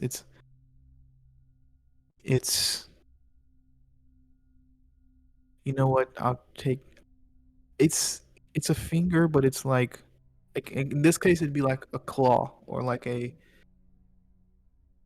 not like a paw because it's not the whole hand, but like a claw almost. It's black. The claw itself is black, but like the finger, I guess you would say, or like the connecting tissue would be like pure white. He says, yes, I have it here. And hands it over to him. He says, thank you. So, what does your brother want to know here? He More looks at about you. how Before you say anything, he stops you and he says, can we have one moment? She says, sure, I have all the time in the world. He kind of pulls you over to the other side of the shop and says, look, don't do anything to antagonize her. She's much more dangerous than you realize. What did you give her? We shall speak about it at a different time.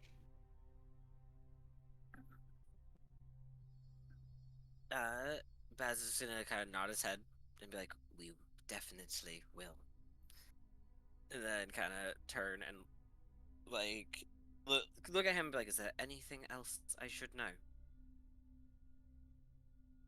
Yeah. Just Okay. be careful. Baz is gonna be like, "I heard that my father's eyes turn red because of dark magics, and I'm just curious about that." They do indeed. Wait, no, she sounds more sexy than that.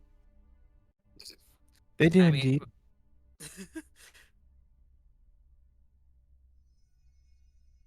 Baz is gonna be like, "Do you, by any chance, know why they turn red? What he A did?" sacrifice he made long ago, from what I'm aware of. Something to involve his heart, for one.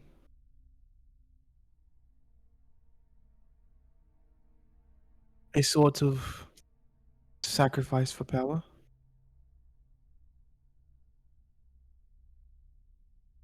And might I inquire why you're asking about this specific thing? I can Well, see maybe the apple doesn't fall too far from the tree. and what do you mean by that? You tell me.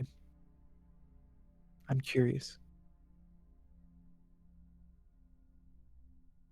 I think Baz is gonna kind of straighten his shoulders, and as he does, the shapeshift is gonna fall away. And he's like, "I'm just curious about the man that I might become one day." Make a heart roll. Oh, dice, please don't fail me. And I'm gonna make a soul roll against you. You know what? No, my bad. You roll soul, I'll roll heart. Sorry. Gotta flip it Okay, around. okay. 6, 7. That is a 9. You want to reroll? Oh, yeah. Because I got a 9 also. Okay, yeah, we can reroll.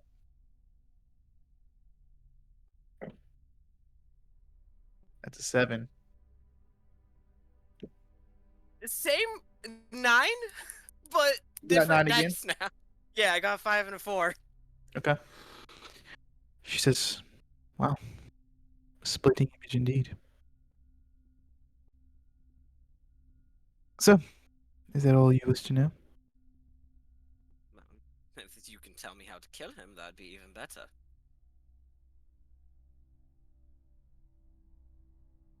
And why would I do that? Because you obviously don't like him. Look at you. You're here, behind his And back, I would say you behind can see her hand slowly going towards her cloak. But she like rests her hand on her leg in a sense. Like she doesn't like fumble around in her cloak, but she rested on her leg. So I'm gonna say Baz again has his wand like afterwards, like back up in his sleeve, just ready to pretty much flick his wrist and just have his wand in hand if she draws her wand. And I'm gonna say make a mind saving throw for me real quick. You know.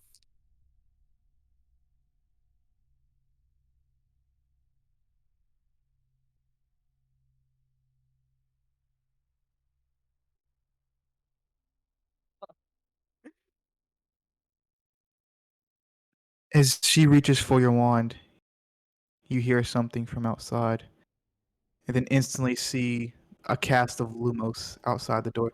Hey, what's going on in there? She, you can, if you can see her turn around, and in a smoky black, she vanishes out the back door.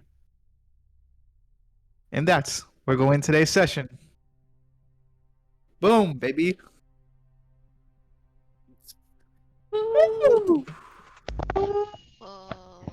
Learned nothing. Don't you love it?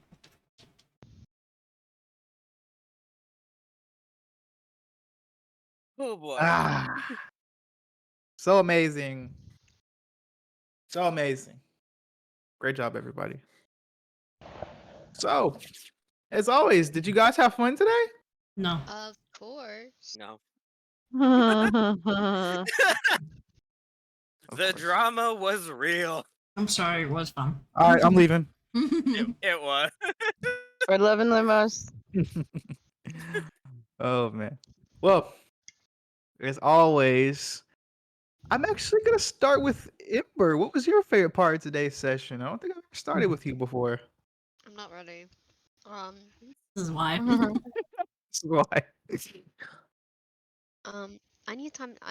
I'm not used to going first. Oh, Weird. fuck. I don't know. I don't have time to prepare. My favorite part of today's session You can do that. It's kind of like was,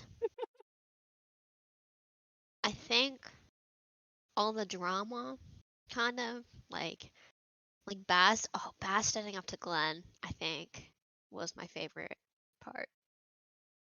Yeah. Yeah. Yeah, I think that was my favorite part.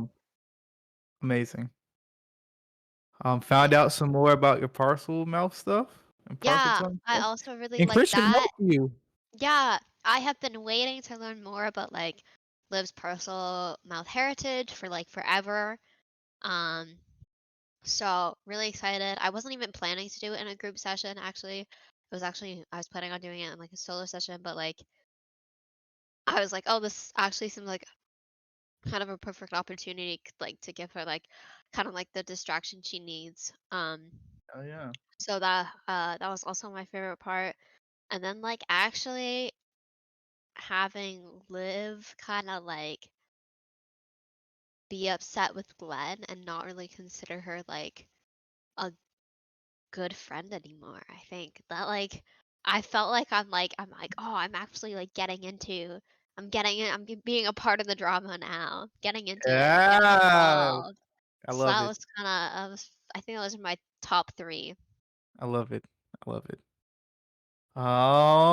Liz, what was your favorite part of today's session after you finished chewing? So I got so hungry. I was like literally like this last like 30 minutes I was dying. You're good. I usually take a break. dude, Oreos don't even. Alright, Okay, Alex, for a second. Oh, We're almost done. I have my computer for like a minute. He's just really loud right now. I don't think he realizes. You're good. Sorry. Alright, I have two. Sage getting emotional with Glenn and crying. and Glenn like comforting her, and it was just like a nice like soft like moment where like they don't usually, I don't feel like, even though they've been together so long, I don't think they've had like a ton of moments to talk a lot, so that was nice. Also as popping off on her, I That was wasn't expecting Yeah. it. crazy. That was crazy. I knew he felt that. I knew his character felt that way from previous conversations, but like I didn't think he was actually gonna do it. I thought if anyone was gonna be like Liv snapping or maybe Sage snapping, but in the moment it just didn't feel right for Sage to like snap or do anything like He that. popped his shit. Yeah, so that was nice having conflict with the besties. Yeah, that was great. Glenn, what was your favorite part of today's session? Aaron, sorry. having Neil sign the contract. Of course. Of course. That was my favorite part. Was that always your plan, is to like, were you very ready to do an unbreakable vow, or that was always your plan, is to No, because I hadn't thought of it. It was initially Unbreakable Vow. Like that was just the first thing that popped into my head, and I was like, "Oh, okay, let's do that." And then in the chat, Hunter had mentioned the thing that Hermione did, and I was like, "Oh, that's okay. That might be an option." And so at that point, then yeah, I was like, "Okay, I think that would be enough for Damn it, Glenn Hunter, to we be like." wanted to see a freaking unbreakable vow, dude. But also, I will say, like low key, there was a point where I was like, okay, maybe I'll just say, okay, guys, it's fine. We don't have to say anything. We don't have to do anything. We can let it go, and then Glenn will just like go afterwards and like obliviate Neil or something. Yeah, Like there that was a was. point where You're I a was like, monster. I can't like so when I was like Glenn is about to go dark side for real, I was like if they don't accept any of these terms, then I like Glenn might actually like just turn left. That'd have been cool to see. I'm not gonna lie. Yeah. Oh damn it! Now I wish you. Now I wish I wouldn't have No. accepted. No. Absolutely not. Can you imagine what what Like, I can what imagine Glenn would like think of Glenn then? you sneaking into his room in like the middle of the night and him like waking up, and you like he wakes up to you standing over him. You fucking obliviate, like while he fucking is waking up and shit. That'd be like Assassin's Creed type shit. Goodness. Ooh. Any other favorite parts? No. Of course. No, I really do wish that I was like I felt better. You're good. Because You're good. I really do like when Vaz started like going off on Glenn, I was like I want to like I feel like I could have made better arguments, but I couldn't. Your brain just wasn't braining today. I I'm felt you from last so week. bad doing that. I felt so I good felt when you did it. I was like, oh, I'm just being a bitch. It was I feel such a it. good part. I feel it. Oh, best part. And last but not least, Colton, what was your favorite part? I mean, it was fun to go off and like show a different emotions for Baz because he is very kind of everything's okay, I'm fine. So him getting angry and him being upset like was kind of fun to actually be able to play. Like like I said before, I straight up DM'd Aaron being like, "Hey, I want to say something mean. I want your like, is that okay?" And she's like, "Do it." And I'm like, "All right." All right, let's do it. We're off to the Yeah. races. It was like, okay, now that I've been told that I can be mean, but then also like the moment that they had in the hallway after everything, like where Baz pretty much dropped the whole shapeshift and like revealed his true form, being like, I am the man that I hate type of thing was really cool. And I was like, uh? Which is Yeah. actually kind of cool when you think about like the fact that he was like telling Glenn, "We don't want to become these people. How are we any different?" And then you're like, I actually am." Yeah, like I'm becoming him. I have this like dark side stuff. I'm trying to figure it out, but I'm yeah. Yeah. Um. Yeah. Oh What? wait, I did have one more favorite part, Christian. I'm Yeah. sorry. Yeah. You're good. I really, really enjoyed finding out what was in the fireplace in the library. I'm sorry. I'm sorry. What was We'll it? come back to it. I It'll be promise. You next just week. gotta Next remind me. week. I need Yeah. to watch your solo session to get like figure what out that out because yeah. I went around looking for secrets and I didn't roll high enough to actually discover what it was in my solo session. I just knew that there was something up with it. So today I went back to go and observe it a little bit more and rolled high enough to know what it was. And Christian was like, "We'll come back." You also said that to And it never me. did. I said, "Oh wait, I do know Well, you what I want guys to didn't have do." it ready right then, so I was like, I "Oh, let me said, come I back to literally, it you." was like 20 seconds. I I was like, know okay, it. I know what I wanted to do. I'm sorry. I And know, then and we then I never forgot. came back. I'm sorry. I'm sorry. Being a DM is hard. It's okay. Just wanted to express my frustration. I know. I know. Next In a constructive manner. Chat. What was you guys' favorite parts? Edie said said Baz because him snapping out of concern for Glenn, Yeah, which that was I agree great. with. 10 out of 10. Great choice. Amazing role Also, playing. Neil is on my shit list for how he did the elf. Yeah. He's on Sage's shit list too. 100%. She's pretty pissed at him Yeah. right now. Bro, So Neil what are we trying gonna to do make about that that? bread. Neil Oh, was just trying to make that bread.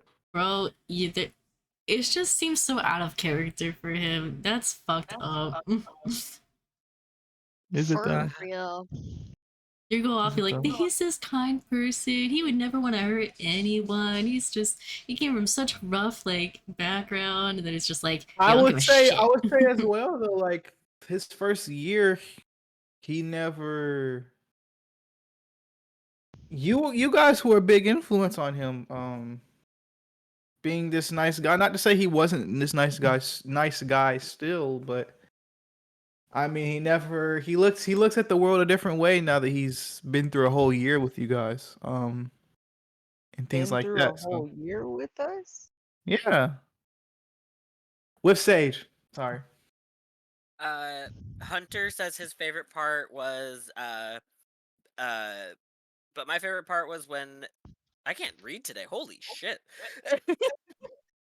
My Dyslexia dyslexia strikes is on again. another level right now. Was Glenn and Baz had the wholesome moment after the fight. There we go. Yeah, they made up. I thought it was gonna be longer than that because Yeah. I thought Glenn was gonna walk out of there and she was gonna be like, "Hey, yo, Neil's in the group, but fuck you, Bastleton." Yeah, That's that's what I what I thought. thought. I thought I they were thought she gonna was on like that type of time. fight for longer, cause like the way Baz popped off, and then Yeah, Glenn like seemed kind of like pissed about it. So like yeah, I thought they were gonna like stay mad at each other for a while, cause like Baz popped off, and then Glenn like was definitely. like not happy. Well, Oh. who knows? Maybe she I really I is didn't put the upset. thing back in his bag yet, you know? I did notice that. I did True. notice that. Yeah. no, I noticed it too. See, no, I think it was more Baz pretty much just being like, "Hey, I told you these reasons, like for why I don't want us to turn into them, but I never actually showed you my reason for where my stance on this and what Yeah. I've been dealing with since like everything."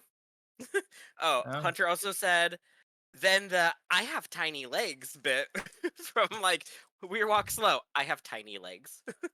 Yeah. yeah. Comic Oh, relief. Comic also relief. showing Neil up on being able to make a 5 minute like $30 Yes. gold.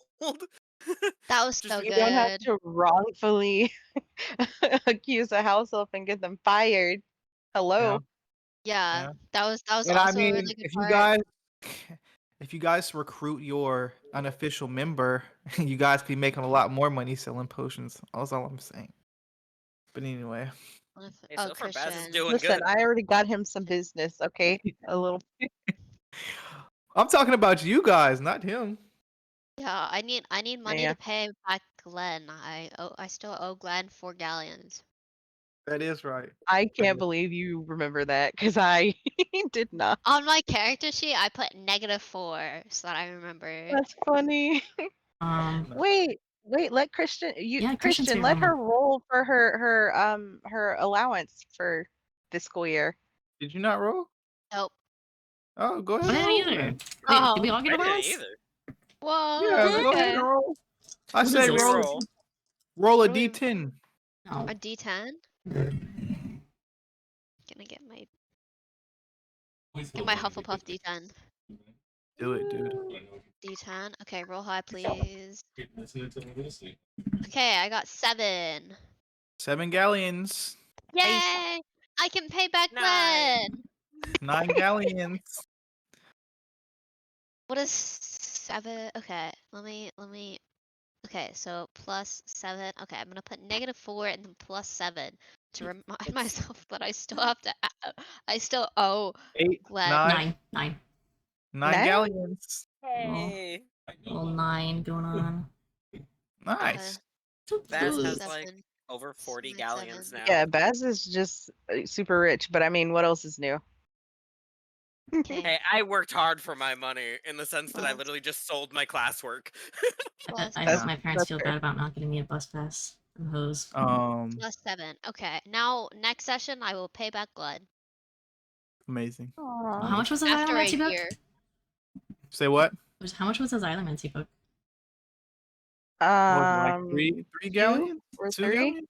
Yeah, 2, 3 galleons. How much was the Parselmouth book?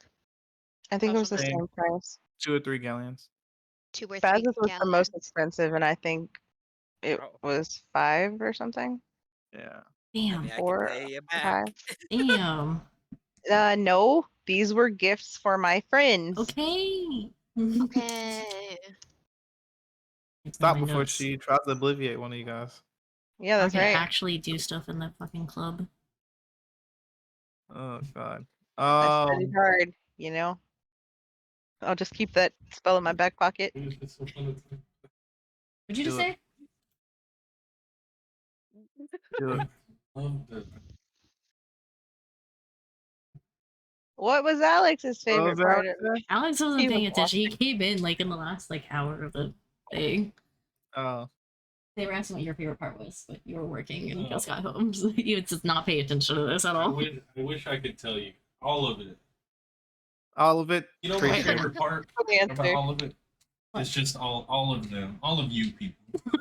Thanks, Alex. We Aw. appreciate it. They said thanks. We appreciate it. You did Oh, a single wow. clap. Christian's favorite part. Oh yeah. Every What time. about you? Every time.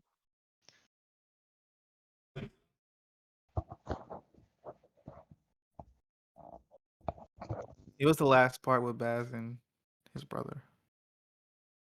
I love that sneaking into Ollivander's shit. And I also, of course, love Baz popping off. I think that was amazing. I also like Christian in Liv's little broom ride. And secrets get told. Secrets one holds. I'm gonna So forget about what he told me. I can imagine. So. Girl boss. Is that how you spell galleons?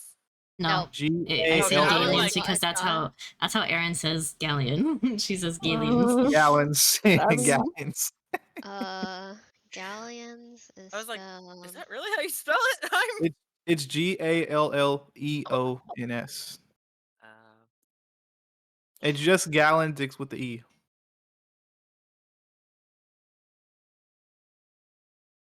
Yes. But you guys made some money today. You guys made a contract. They got signed by Neil. Neil's now official part of the Occult 5.